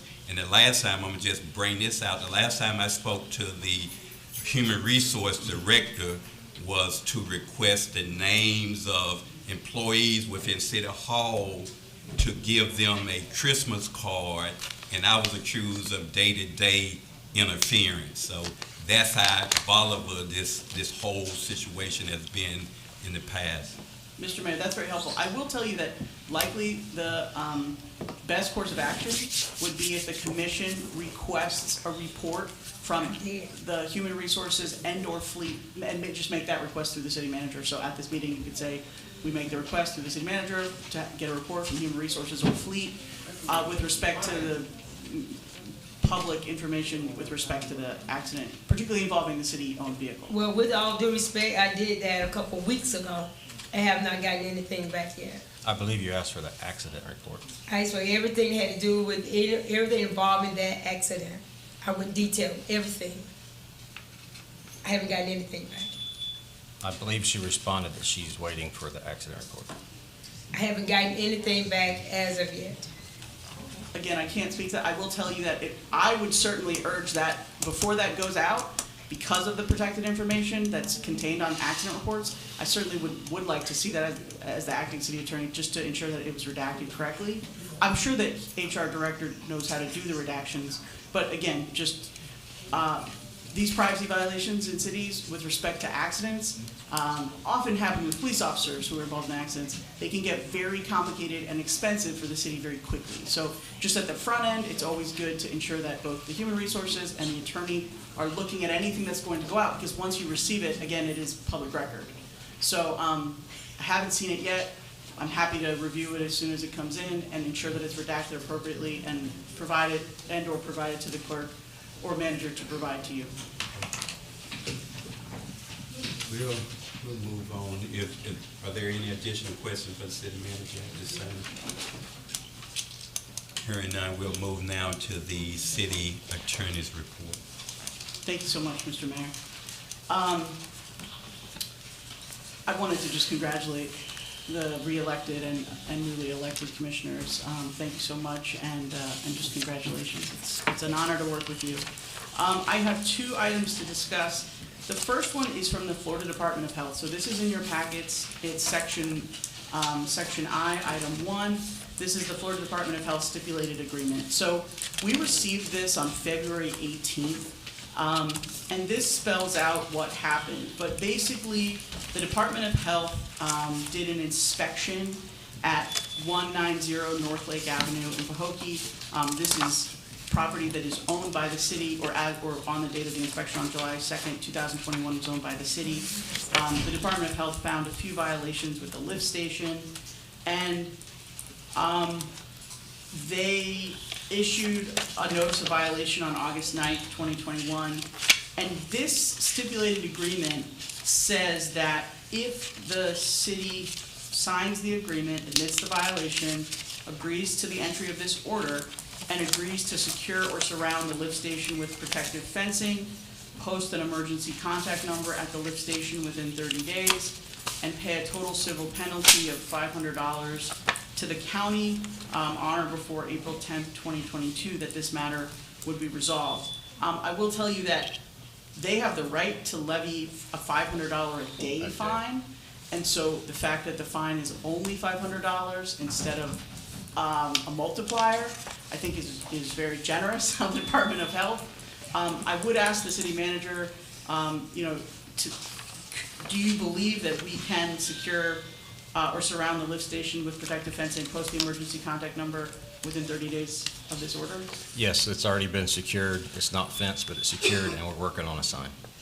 Okay, so as long as the city can do that within 30 days of this order being entered, so if the commission approves it, We would sign it and send it back to them. They would have to enter the order. We would pay the fine. And as long as we can meet those requirements, certainly it's up to the commission for discussion, but this does seem like a fairly nominal penalty, which I think is nice. And this has been an ongoing issue for very long. What have we done to secure it, and why not just go ahead and do the fencing in addition to whatever you've done? Because it needed something done now, and that was the quickest. So are we planning on, in addition to that, doing the fencing around it? It's what's required in there, yes, sir. Okay. It'll be nominal. So does that need to be approved by the commission, or that just could have been a day-to-day operation and paid $500? No, this does need to be approved by the commission. So essentially, they levied this order. It's from the Department of Health to the city of Pahokee. And so the city commission would need to vote and say, yes, we agree to enter into this order, because if we don't comply, then there's penalties. And so that's partly why I wanted to make sure we could do this within 30 days. And if we do this and we follow the rules, they won't seek additional civil penalty. But if we don't comply, then they certainly would continue to run their fine or seek additional civil penalty. So I would request a vote to approve this order that you have before you, and then we could execute it, get a check for the Palm Beach County, and get it out to them by their deadline. So you need a motion to approve FDOA stipulated agreement. So moved. There's a second? Second. It has been moved by Commissioner Mervin and properly seconded by Commissioner Bolden that we approve the stipulation for FDOH agreement. Call for questions. Hearing none, are you ready for a vote? Roll call, Madam Clerk. Commissioner Mervin? Yes. Commissioner Bolden? It was a yes. Commissioner Gonzalez? Yes. Commissioner Perez? Yes. Mayor Bab? Yes. Thank you, Madam Clerk. Thank you, Commissioners. Motion passed by unanimous vote. Thank you, Mayor. Thank you. I do have one additional item, which is the ZAP board. So at the regularly scheduled meeting in February, the commission had a discussion about this and directed me with respect to this ordinance. However, I did have some questions before I drafted it. In large part, they're twofold. One, there is an existing ordinance which specifies that the 7 members of the ZAP board shall be electors of the city.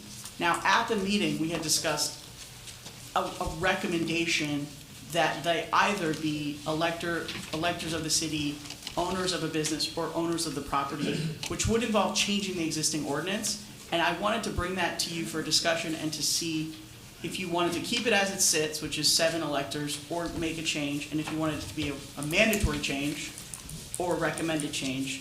And then my second question is a cleanup question. So it appears that in 1998, there used to be a zoning board, a planning board, and a board of adjustment.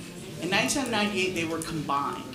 However, and there's a section of code that creates them. However, there needs to be a code cleanup in that the language to create the other 2 boards, the Board of Adjustment, the Planning Board, and Zoning Board, that still exists in the code.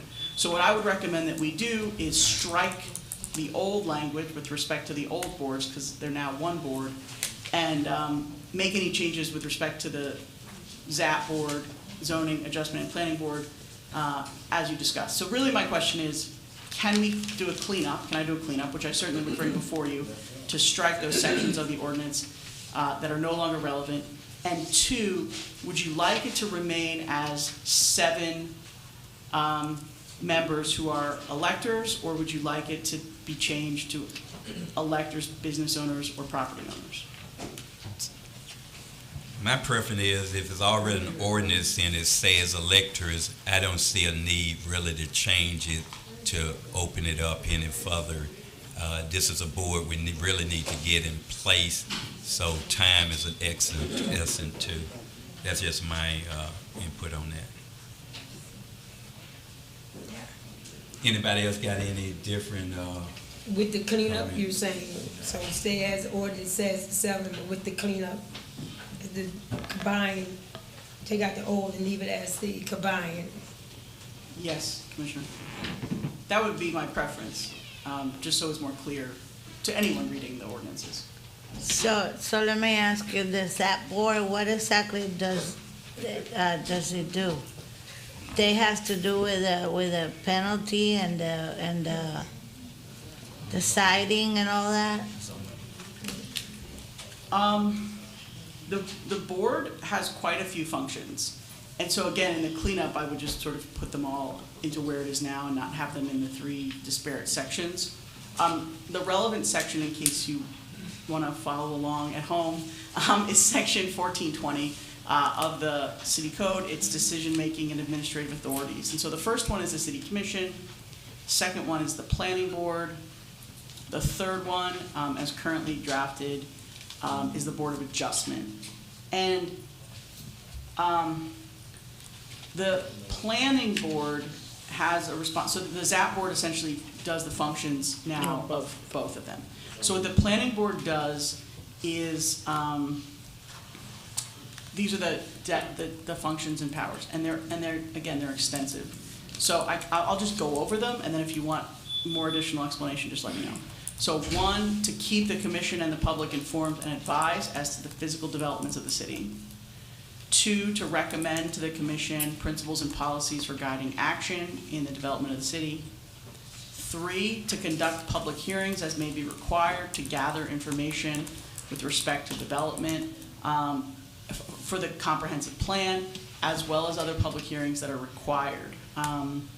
4, to advise and consult with the Director of Community Development in the preparation of the comprehensive plan and make any amendment recommendations for it. 5, to advise and recommend on the preparation and adoption of a comprehensive plan. And again, that would still go to the commission. 6, to recommend whether or not specific proposed developments conform to the comprehensive plan. 7, to consider all major and minor plats which subdivide lands and make recommendations with respect to them. 8, to provide advice and recommendations to the city commission on each application for amendments to the code and to the official zoning map. To consider and approve with modifications or deny applications for site plan review. Then to recommend to the city manager the appointment of a director of community development. Additionally, to prepare in conjunction with the director of community development, the city manager and the finance director, a list of capital improvements recommended for construction during the next fiscal year and the next 4 fiscal years. Additionally, to consider all general plans for major landscaping proposed by the city or to be located on city property. Then to consider all questions involving the location, removal, or alteration in any works of art belonging to the city, including monuments, memorials, and statuary. And then that's specific if they're planning and zoning. And then Board of Adjustment, which again, this is all inclusive of ZAP. So the functions and powers include to hear and decide appeals where it's alleged there's any error in any order, requirement, decision, or determination made by the Director of Community Development in the enforcement of this chapter. To reverse or affirm in whole or in part or modify the appeal from any order, requirement, decision, or determination of the Director of Community Development. To interpret the provision of these regulations, to carry out the intent and purpose of the zoning map and comprehensive plan, to grant variances, to consider and approve with modifications, or deny applications for conditional use approval, and to compel the attendance of witnesses at hearings or meetings and to administer oaths. So those are the list. Again, I didn't read them in 100%. So all those, I'm happy to all those responsibilities is shared among 7 people. Yes. But basically, everything has to, they report to who? The commissioners to make the decision? It comes back. It's recommended. The Planning and Zoning Board, all of the decisions that they make, acting as the Planning and Zoning Board, come to the commission. The Board of Adjustments it is a little different and a little more independent. They have more authority as an independent board. Certainly, they're limited by the charter, by city rules and regulations. But the board, when they're sitting as the Board of Adjustment, they do have more authority than when they're sitting as Planning and Zoning. So for Planning and Zoning, you know, as I read, they make a lot of recommendations to the commission, which would then come to the commission. But sitting as the Board of Adjustment, for example, I would say the most powerful thing they can do is compel the attendance of witnesses at hearings or meetings and administer oaths. That's a pretty significant amount of authority. They can grant variances. That's a pretty significant amount of authority. They can, you know, essentially override the decisions made by the Director of Community Development, and consider, approve modifications or deny applications for conditional use approval. So I would say that those areas with respect to the Board of Authority are more than, I mean, they are more than just recommendations. They are pretty serious actions that they take independently. And you said it used to be, they used to be independent, but then they were combined for one board to have all the authority and the planning? In 1998, under Ordinance number 98-7, which is dated August 25th, 1998, it created Section 1926 of the code, the current code. It says the Board of Adjustment and the Planning and Zoning Board are combined to form the Zoning/Adjustment/Planning Board. The Zoning Adjustment Planning Board will assume the functions of both boards as previously set forth. The terms are staggered. One member is appointed for 1 year, 2 members are appointed for 2 years, 2 members are appointed for 3 years, and there are 2 alternates that are appointed for a period of 3 years each. After the initial appointment, successive appointments shall be for a period of 3 years, except when an appointment is made to fill a vacancy, in which case the appointment for the vacancy is for the balance of the term of the member that they're replacing. So that board handles the matters of the 2 previous boards. But I have a question, because if each one of us is supposed to, you know, like nominate or appoint 2 members, and the term is, let's say, 3 years, then by the time that the next election comes, if you have a new elected commissioner, then he really doesn't have, he can't appoint his 2 members, because we don't even know who's the members, how long they've been there, when their term expires. So the members are not, it's not 2 per commissioner. They're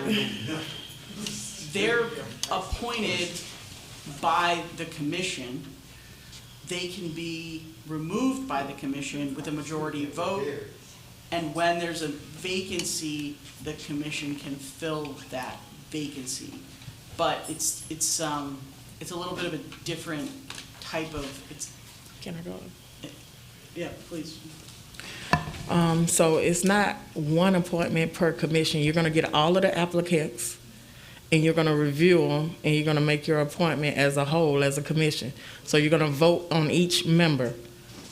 So it's not each one of you pick one. No, you vote as a group, as a whole. And as of now, we don't have any members, so we need to actually get the ZAP board functioning now. How are the terms again? So it's staggered, but they can be reappointed. So of the 7 members, 1 is 1 year, 2 are 2 year, 2 are 3 year, The two alternates are appointed for 3 years each. And so say, for example, the person that was 1 year or 2 year, if they come forward and they ask for a successive appointment, their successive appointment is for a period of 3 years. The goal of this type of staggering is to never leave you with a board who doesn't know what they're doing.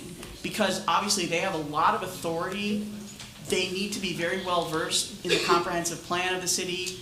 And they work pretty closely with the Director of Community Development, and they're very involved in the land use of the city. And so the goal is to ensure that at any given moment you have continuity in membership, so you don't get a whole new slate of people who don't know the comprehensive plan and suddenly are administering it, or granting variances when they're not familiar with the rules about variances. So that's presumably in 98, I mean, this is why we would do this nowadays and recommend this. Presumably in 98, they felt that to ensure continuity of service and that there would always be sort of institutional knowledge on this board, you'd have staggered appointments.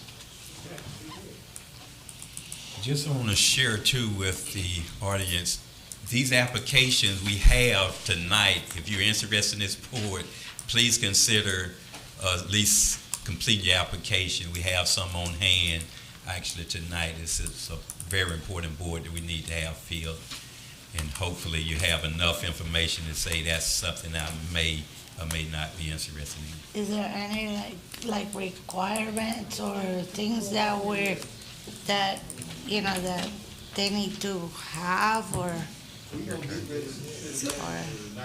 Is Mr. No, other than being electors of the city. Now, certainly, as in a body, you get to decide who you want. You get to pick 7 people, and so you get to decide what qualifications are important to you.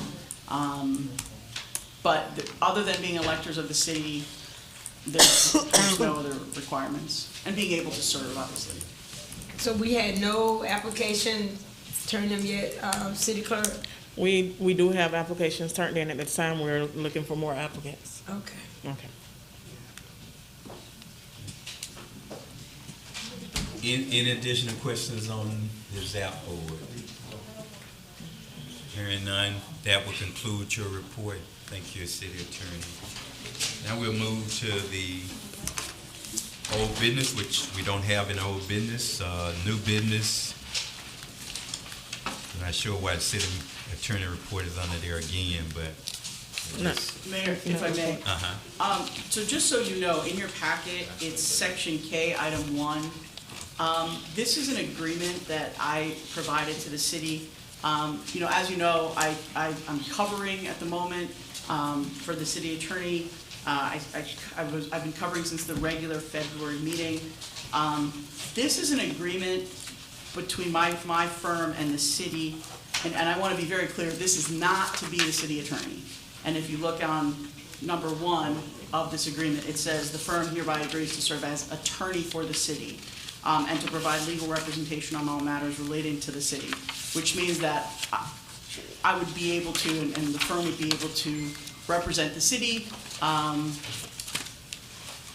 and under the city code, you are permitted to have, they're called, under the city code, it's section 284, special counsels. So you could consider this like a special counsel. Certainly, I no intention of stepping on the city attorney's toes. I'm happy to be of service to the city, but this would essentially be an agreement that says I can be, or the firm will be an attorney for the city, provide legal representation as needed. And so, when the city attorney returns, if you never need the services of the firm again, no problem. If you need us to do, anything, ordinances, ethics trainings, sit in if someone is ill, or unable to attend, happy to do that. So I just wanted to provide this. I'm happy to discuss this or answer any questions. And just so you know,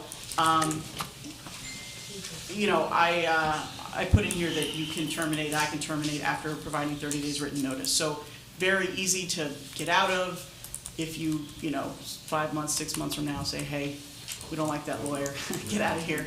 But happy to answer any questions that you may have. The first question is,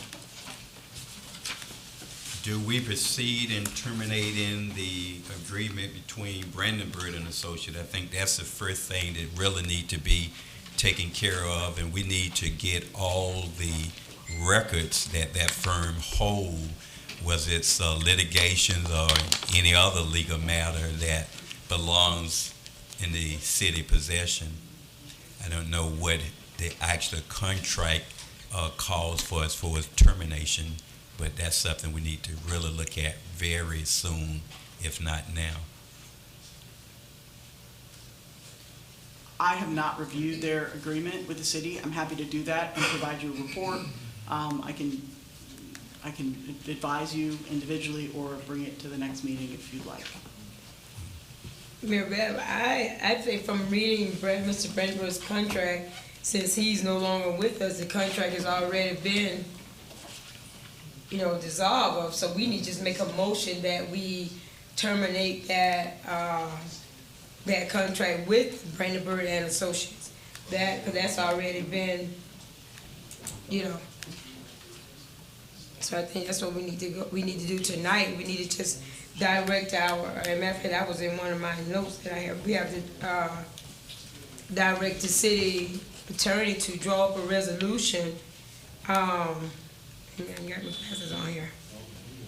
To draw up a resolution terminating the city manager, city attorney Brandenburg's contract, and then draw up a resolution, leave the name blank, and so we come back to our next meeting that we will appoint another city manager, a city attorney for the city of Pahokee.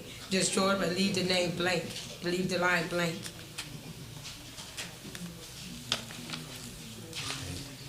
Just so you know, under this agreement that's before you, again, once you've retained the firm, I'm happy to do that for you, and then, again, you can appoint whoever you like.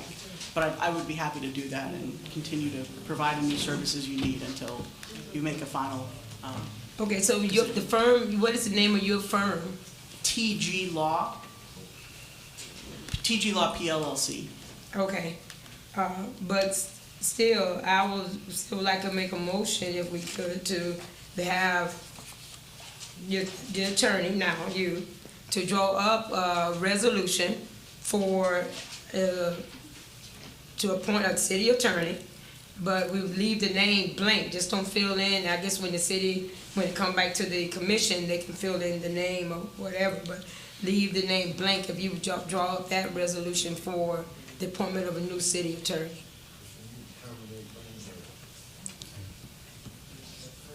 If there is a second to that motion, it has been moved by Commissioner Mervin and properly second by Commissioner Gonzalez that we direct the city attorney to complete a resolution terminating Brandenburg and Associate, and also having a agreement without a name for the next meeting so we can appoint a new city attorney.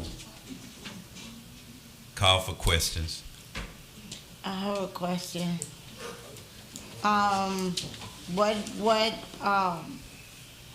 I mean, I haven't read the contract, so I don't know legally.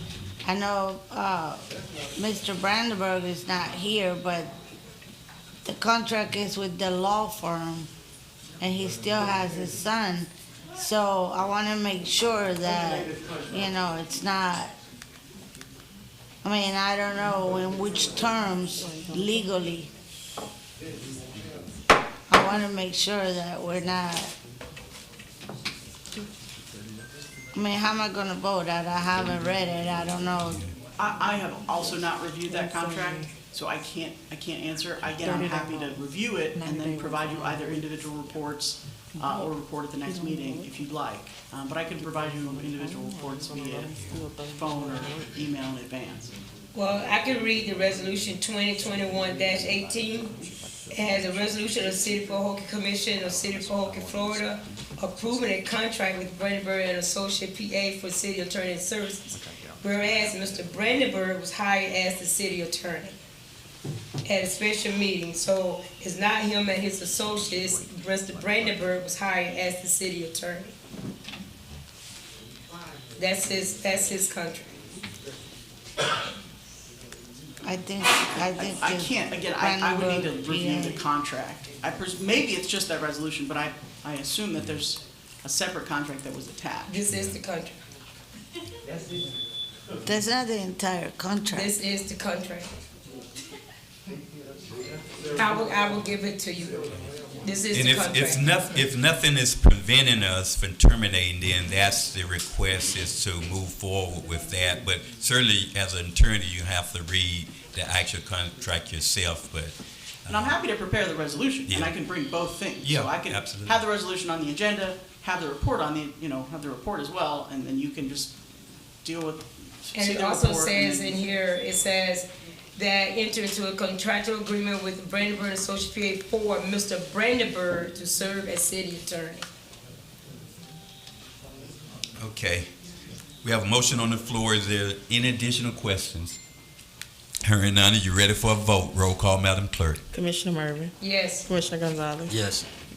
Commissioner Bolden, Yes. Commissioner Perez, No. Mayor Bab. Yes. Motion passed by majority of 4 to 1 vote. Thank you, Madam Clerk. Thank you, Commissioners. Mayor, though I would ask you if you could, since I have been sitting here for about 6 weeks now and doing some work for the city, I would prefer if you would approve this, again, to sort of ratify what I've done, and then I can continue to do work for the city to prepare this resolution. And then again, if that's all you want me to do, no problem. Best of luck. So I would ask for a motion, if you don't mind. So ratify is the work that from the other meetings and this meeting. Through the end of when you're done with me, because again, I bill hourly, so if I don't do work, you get no bill. So I'll do the resolution, turn it in, and then we're done. Okay, so what is your bill hourly? Because I think we asked that in the last meeting, and it was, I think the city attorney said it was no bill, because it was coming, you were working with Dylan. Dylan asked you to come in the place of him. So what is your hour, what is the city paying you hourly? So again, this agreement spells out everything, which is why I wanted to provide it. So again, I'm happy to discuss this and go over this with you. So if you go to page 2, number 3. So this says the parties agree that the firm shall be compensated, and that's TG Law, PLLC, at the rate of $2.50 an hour for services rendered by attorneys of the firm, and $95 an hour for the services of paralegals of the firm. The firm's fee shall be increased by 3% annually each October, commencing, I'm sorry, that's a Scrivener's error, it shouldn't be 2013, it should be 2023. For all travel time related to the city, including travel to and from meetings of the city and travel to and from other business of the city, the firms will be compensated at a rate of 1/2 of the firm's hourly rate.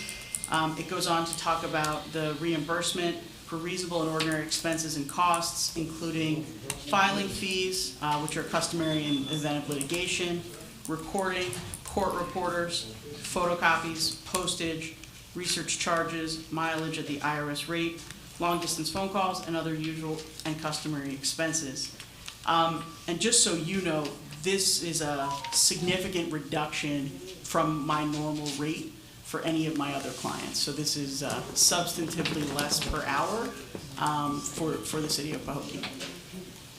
So these fees, again, is going back from when you first... No, from I think moving forward now, right? So it's This is a February. new agreement. So I dated this agreement February 21st. I will explain. If you'd prefer that I bill you through Brandenburg's office, I'm happy to do that. But candidly, I've been sitting here and I'm happy to obviously be accountable for all the things that I've done as an attorney up to this point, which is partly why I backdated it to my first day with you was the 22nd, right? So I was asked to serve on the 21st to come the 22nd. So I dated this the 21st of February, in which case then the city would receive a direct invoice from TG Law. If you prefer, I'm happy to go through Brandenburg's office, but I just thought that the city might prefer a more direct accountability relationship directly with the firm. But the question that I have is, oh, sorry, Mayor. Now, are we currently paying Brandenburg and Associate also? I have not paid an invoice for them, and I believe this will be a reduction to the prior contract. Yeah, I know it would be a reduction. I'm just trying to see if we're not double paying for a service where she could actually receive her compensation up to the date from that firm. I don't know if you've been paid. So, okay, but my question is still stands. From February 21st, and no disrespect to you or anything, but on February 21st, the commission did not know you were coming. Okay, so, and I asked at the last meeting of who hired you to come, because the commission did not ask. So that's what I'm saying. So from what was said to here, that you were coming in the place of Dylan because of his father. Correct. So if you sit in the place of that, so that should be not billed through the city to Brand, that should be billed, Brandenburg Associates should be paying you for sitting in place of them. I'm happy to do that. I'm just letting you know that it would be less. Yeah, but it would cost the city less money. Right, but what I'm saying is, what I'm saying is they should be paid not from the city, because the city did not have no agreement in asking TG Law to come. So you should be billing Brandenburg and Associates, is what I'm saying. That's how that, because we didn't know you were coming. You know, so you come on February 21st, and then we're being billed for a service that we did not know we were getting. You know, because prior to, they said you were here, and the city wasn't paying. That's what was told. If I may clarify, when Mr. Brandberg passed away, we were in need of legal assistance. I believe, correct me if I misspoke, out of respect, she reached out to Brandenburg and Associates and see if they were going to continue or wanted to fill in while he was grieving his father and dealing with that issue. And she did. And I hired her professional service in a short term because it's not under contract and it's under my limit because we needed legal counsel. And so I think she did a great job. It is a reduction to the prior contract. And I think her question is either way she's okay with it. That's correct. Either way, I am okay with it. I candidly thought you might prefer a direct relationship with your lawyer. Totally fine if you'd prefer to have me bill under the Brandenburg contract and have the Brandenburg and Associates bill the city. I don't think you understand what I'm saying. She's gonna get paid either way, whether we pay her or whether Brandenburg pays her. Well, Brandenburg pays her, then Brandenburg's gonna bill the city. You still gotta pay them. You can't bill the city. Services is being rendered, whether it's Brandenburg that's not here or her. Either way, she needs to get paid.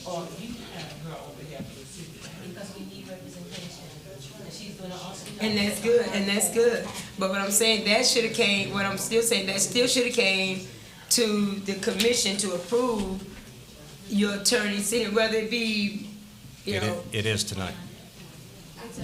I did put this up, again, I presented this very quickly, but this was the next regularly scheduled meeting. So I didn't think it was appropriate to add to a special meeting. I couldn't agree to when you had special time, items on your special agenda. I don't actually even, I continue to think it's not appropriate to add to a special meeting. This is a customary business. I put it on this agenda. It was the next regularly scheduled agenda. So there would not have been an earlier opportunity. Okay, so the motion is just to approve this for the time that you're here. Yes, and again, as soon as you no longer need my services, I'm happy to say best of luck and hand over, all but documents. This would still require a 30-day notice, though. So just want to be clear that I mean, I'm happy to change it if you'd like to a day, 48 hours. I mean, I'm pretty flexible. I only want to work for you and help you if you want my help. I'm happy to be helpful.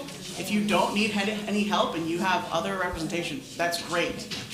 So I'm good either way. I genuinely wanted to just be helpful to Pahokee. Okay, so with that being said, with the resolution that we asked to. If it kind of lessen your concern, maybe we'll do still a 30 days, a 5-day notice, at least a week notice, if that would help, move it along. That way, if for some reason we decide to go with another attorney, it wouldn't take a long time to service her contract. Okay. I don't see that being a real issue. And again, I only work hourly, so if you hire another attorney tomorrow, you have a special meeting, you hire them tomorrow, and you don't have me do anything else for you, and you email me and say, don't do that resolution, we're gonna have the new city attorney do it, great, no problem, you won't get another bill. So, Okay. again, I hope that I've made it clear, I'm a very direct, Okay. straight shooter, right down the middle. So, I'm happy to change the notice if you'd like.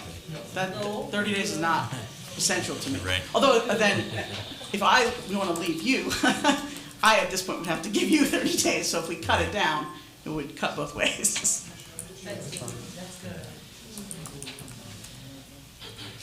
Any other question? Anyone want to entertain a motion, whether we want to accept that agreement with the 30 days, or if you're comfortable, it can be reduced even further than that. I just want to make sure that the commission is comfortable with what they're agreeing to. I'd like to make a motion that we accept this agreement. Second. Okay, it's been moved by Commissioner Perez. What kind of notice? What do we? Is she saying accept, does she mean probably the 30-day notice? That's it, 30 days? I mean, it can be amended now to make whatever commissioners are comfortable with. Basically what she's saying. Whatever is good for her is good for us. If we do 30 days, we have 30 days, but she has 30 days.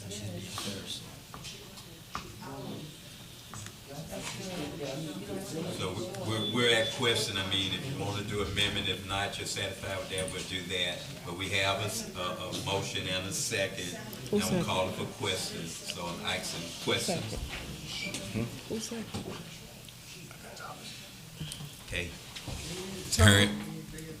So instead of 30 days, why don't we do like 15 days? We could do like a 2-week,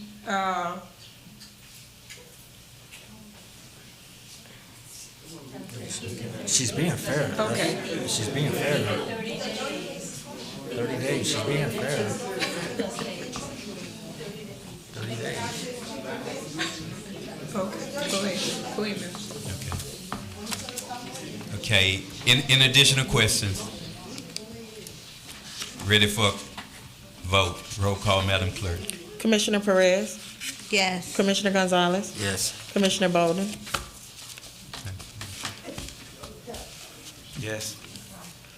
Commissioner Mervin, Yes. Mayor Bab. Yes. Motion passed by unanimous vote. We would enter into a contract with a 30-day advance notice if we decide to terminate. Thank you so much.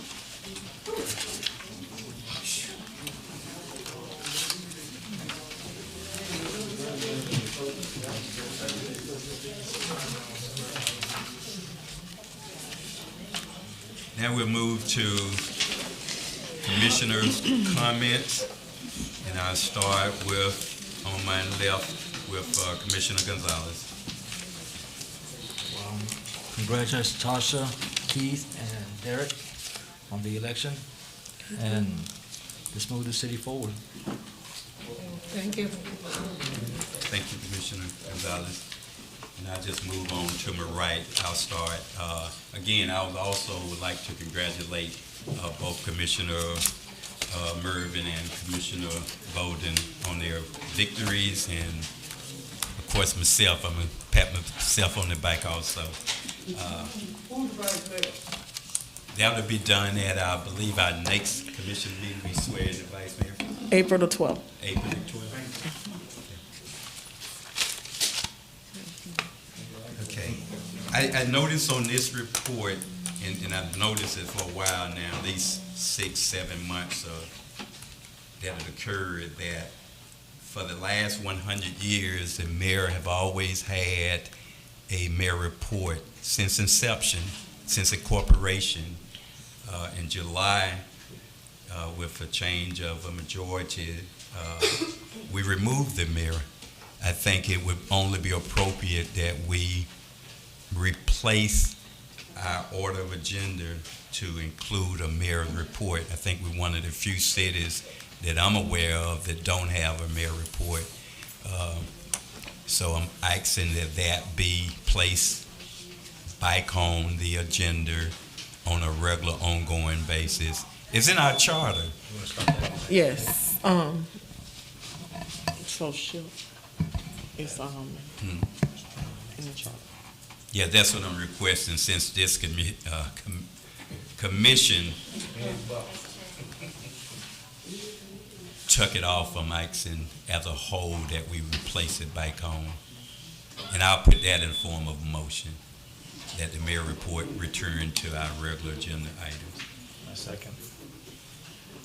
It's been moved by the mayor, the chair, and properly second by Commissioner Bolden, that we put the mayor report back on the agenda. Do you want her to create a resolution, not a resolution, or ordinance to have it placed back on there, because it's in the code, so we have to do it by ordinance. So we'll need a draft ordinance. The request would be to have an ordinance to read. I have a question. Can we ask a question? Yes. Well, instead of doing, we have ordinance 2021-04, that is procedures of your, and rules of procedure to provide and several costs of your meetings. So with that being said, that's already on here of your ordinance, which is 2021-04. Can we bring that back for first reading and reinstate that ordinance, and that will put back the mayor's report on the agenda? 2020, hold on. I would have to look at that. I will tell you what I am looking at is section 229, which is order of business, and then it has the order of business shall be observed, and it has report to the city manager, report to the city attorney. So I believe the clerk's suggestion is to just amend this ordinance and add in between, to add report of the mayor to this order of business. I'm happy to look at that, but I would need a moment. So that was 2021-05, ordinance 2021-05, that created that agenda, outlay of the agenda. So we'll just need an ordinance to amend it and add the mayor's report back to it.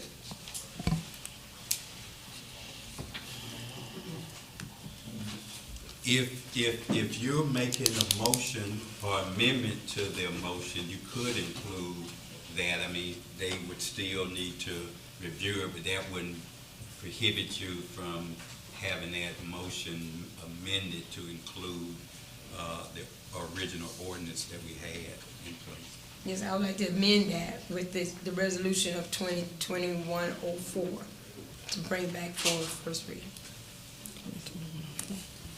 As well as amend section 229, order of business, and add it to the order of business as well? Yes. Okay. Hold on. Yeah, order of business section 4. Is there a second on the amendment to that? Excuse me, original motion? I think she's quoting the wrong ordinance. That's why I'm like, hold up before you say 2021-04. It says 2021-04. Hold on. And section 4, order of business. And it has report of the mayor, it has I. Let me say L, I'm sorry.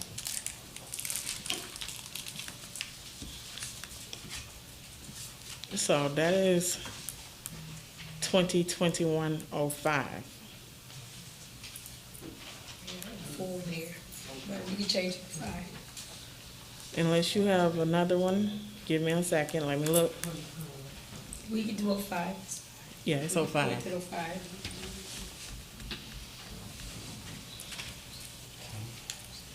Yeah, I can see it now. Okay, call for question. Hearing none, are you ready for a vote? Roll call, Madam Clerk. Mayor Bab? Yes. Commissioner Bolden? Yes. Commissioner Gonzalez? Yes. Commissioner Mervin? Yes. Commissioner Perez? Yes. Thank you, Madam Clerk. Thank you, Commissioners. Motion passed by unanimous vote. And at that time, that would include my mayor's report. my comments, actually. Now we'll move to our newest commissioner, Commissioner Derek Bolden. Well, feels good to have a wonderful, cohesive unit today.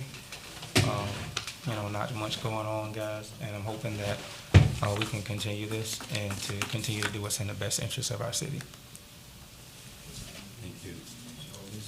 Commissioner Perez. I'd like to congratulate you, Marvin, and welcome to the dais. And I'd like to say farewell to my friend and a big asset to this community. They're gonna miss you. Just give them time. They're gonna miss you. Love you, and you did good work. Check your. But continue to do it. Thank you. That's Commissioner Murphy. Mayor Bab, there's just a couple of things I think that this commission needs to take care of as far as the signing of the signatures at the bank. That needs to be done like ASAP. And so I would like to put forth a motion that the attorney was to draw up a resolution to change the signatory authority for the city of Pahokee. Again, we can leave it blank, or we can, but we need check signed like now. I know Vice Mayor Bolden was one of the signings on the check, so right now we only have one, which is Mr. Thompson. So, but we need to change those names that's on the bank, and we could do that with. So that's a motion. We can even leave it blank and have her bring the resolution back at the next meeting. We need that like ASAP. So, because I know you, as I stated before, it's not good to sign a check with one signature. So we need, so if anything happens between now and another meeting, what's going to happen? So we need to make a motion, and I would like to make a motion that we would, right now, put the city clerk as a signee on the check, and also, and place the mayor's name back on the signing of the check.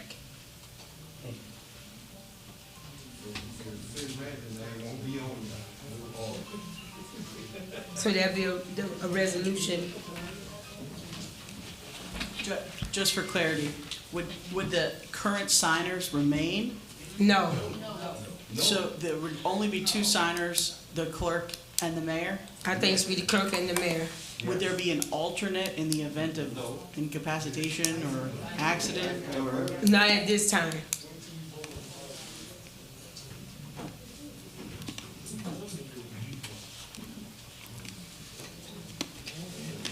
There's a second.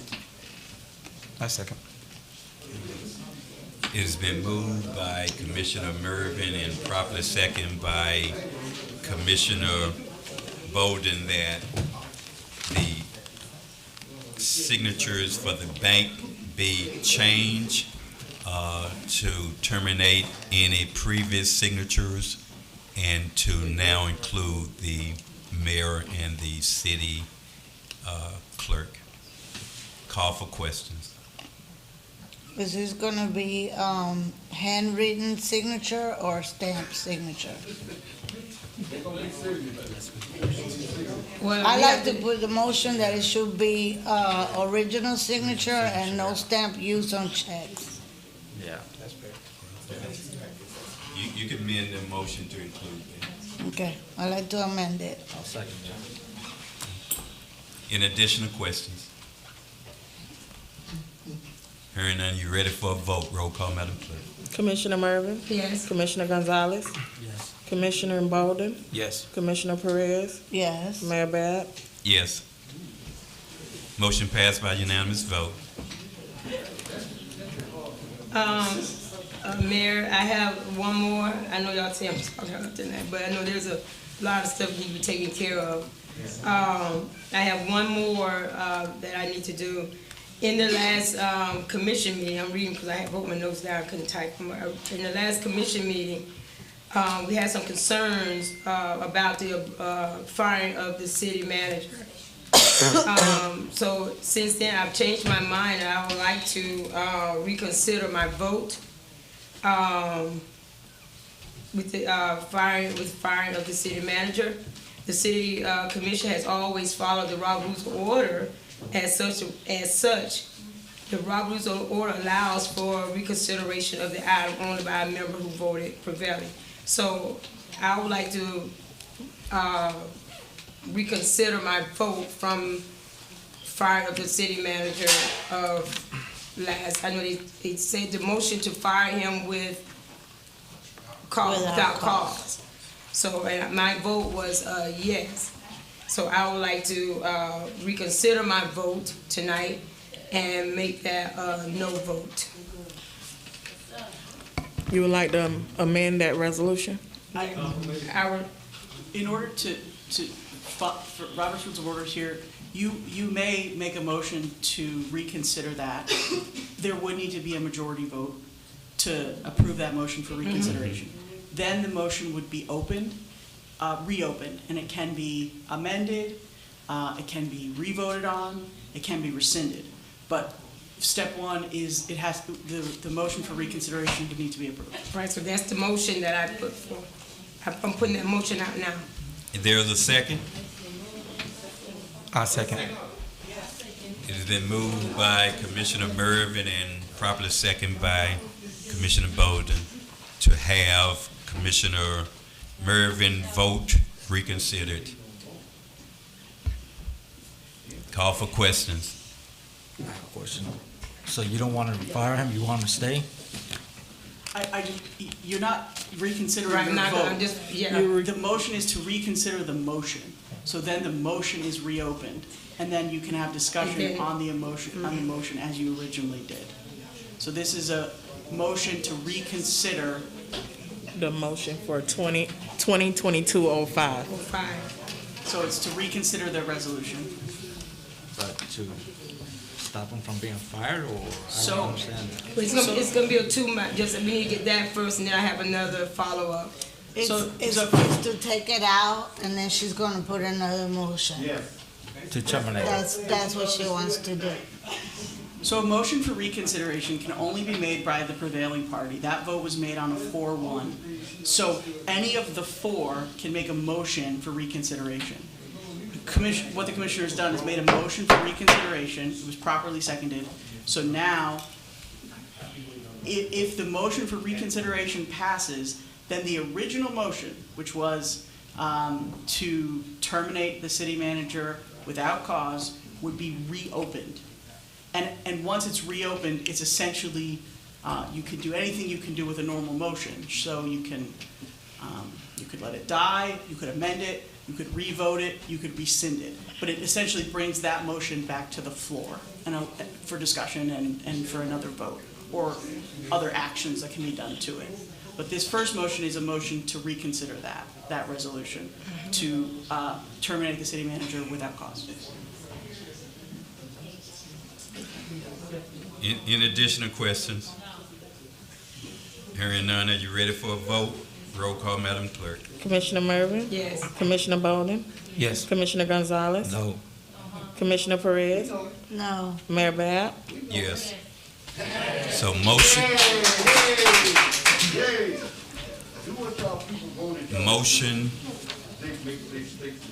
is open to make any changes that the majority see fit. Mayor, I don't know where the city attorney have the last, from last week, I think I have it, from what we voted on, the ordinance. Resolution The resolution. 2022-05. Do you have that? Yes, I have it. Okay. I do. So I would like to ask the mayor to direct the attorney to read into the record the title, and of that resolution, and I will be voting no on that item.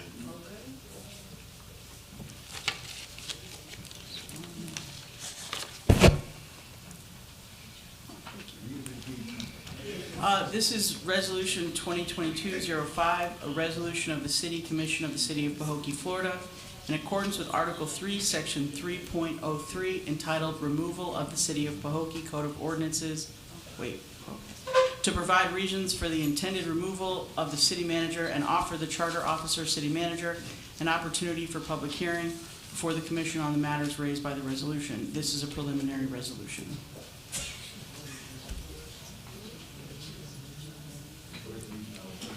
So I already again, put forth the motion. I already put the motion. She just read it. So I did put forth the motion, so. what is the motion? The motion is, he read that into, and so now we need to call for a vote. I would like to vote on the open, it's back open. We would like to vote on that resolution. You have a couple options, and she can explain it to you again. You can rescind that. We already did that. We already did that. Okay. No, you open it what's for the option discussion. again, just to be clear? So now the motion is open, as if it was open the very first time. So it can be amended, it can be let die, it can be rescinded, or you can call for a new vote on the motion as written.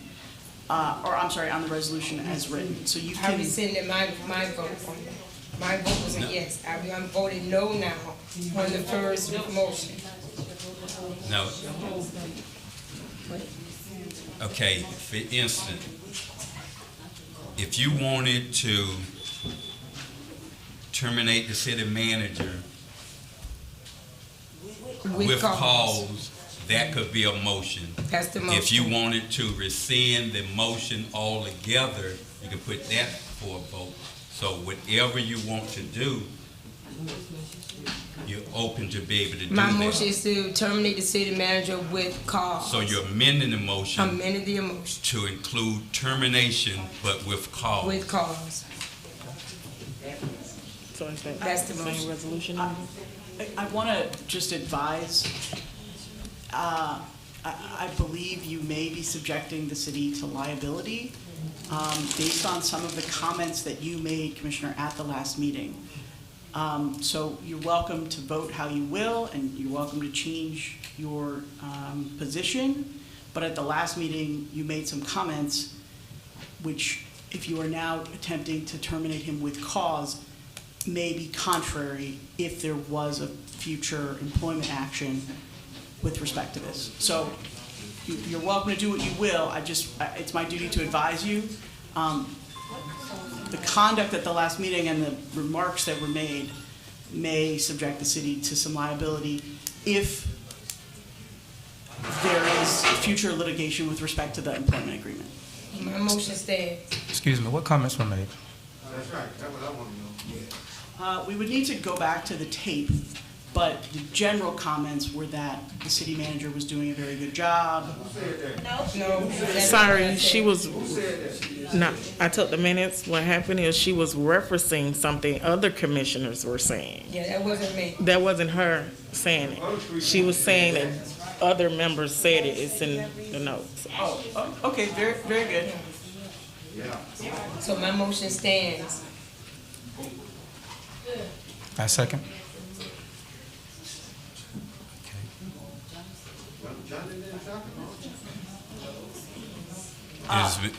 If you'd like to amend this to change it to with cause, so in this second whereas clause, where it says without cause, you'd like to change that to with cause? With cause. Okay.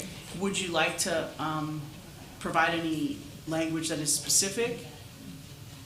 We, right now, let's pass the motion. It will. Okay, so just so you know, because the manager does have due process rights under the charter, give me one moment.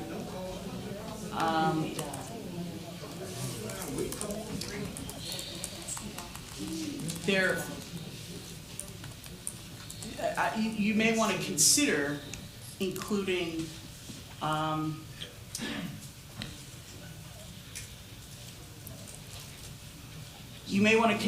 including the reasons for the intended removal. So the charter specifically says. Okay, I could state some of the, one of the reasons for, even when he had the accident, it was, we're going to, for insubordination, there's a lot of, information that I have asked for and have not received from the city manager. And also with the accident of the city vehicle. We did not receive that information until later, after couple days after the event of the accident. And you still don't have Then there also, well, that was one, I asked him from day one of application of the city. I have not received that yet, application or resume from the city manager.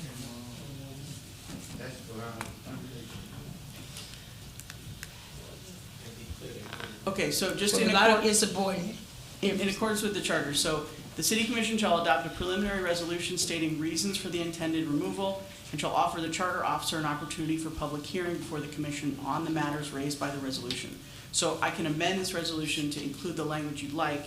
I just want to make sure that you'd like to include insubordination, comma, accident in city vehicle, comma, lack of application or resume, period. Please. Please.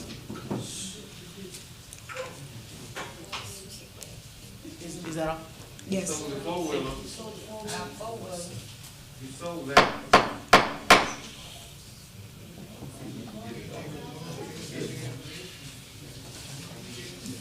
We're moving. If this resolution is passed, what I'd like to do, Mayor, if I may, is just read this second whereas clause and the relevant section on the next page with the amendments, just so that is what can be voted on, if that's okay.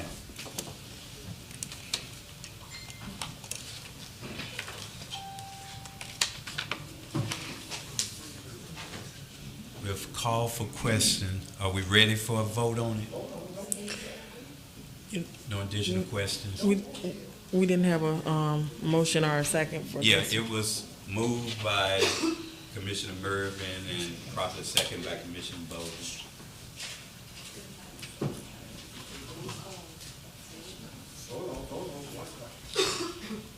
If I may, I'd like to just read the resolution and with the sections that will be changed. So the title will remain the same. What will change is the second whereas clause, which shall be changed to read, whereas at the March 18th, 2022 special meeting of the City of Pahokee City Commission, and I'll add, and the March 22nd, 2022 regularly scheduled meeting,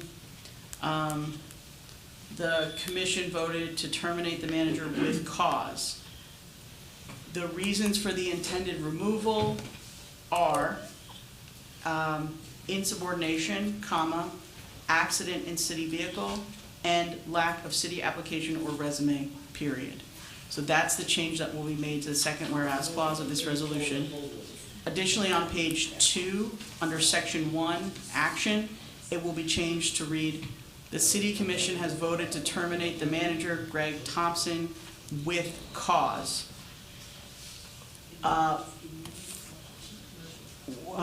With the following reasons for the intended removal: insubordination, accident in city vehicle, and lack of city application or resume, period. So those would be the changes to this resolution to be voted on. Call for questions. Hearing none, you ready for a vote? Roll call, Madam Clerk. Commissioner Mervin. Yes. Commissioner Bowden. Yes. Commissioner Gonzalez. Yes. Commissioner Perez. No. Mayor Bab. Yes. Motion passed by majority, 4-1 vote. When you get to section 4, change it to resolution. Oh, okay. I'll entertain a motion to adjourn the meeting. Make a That's the motion same. to adjourn. Been moved by Commissioner Perez and properly second by Commissioner Gonzalez for the adjournment of this meeting. Call for question. Hearing none. Roll call, Madam Clerk. Commissioner Perez. Say yes. Perez. Gonzalez. roll call. I'm calling it. On adjournment. Who you calling? Perez. Perez. Yes and no for adjournment. Gonzalez. I made the motion. I say Bolden. yes. Gonzalez, second. Commissioner Mervin. Commissioner Mervin. Commissioner Mervin. We vote on adjournment. I say yes. Okay. Mayor Bab. Unanimous.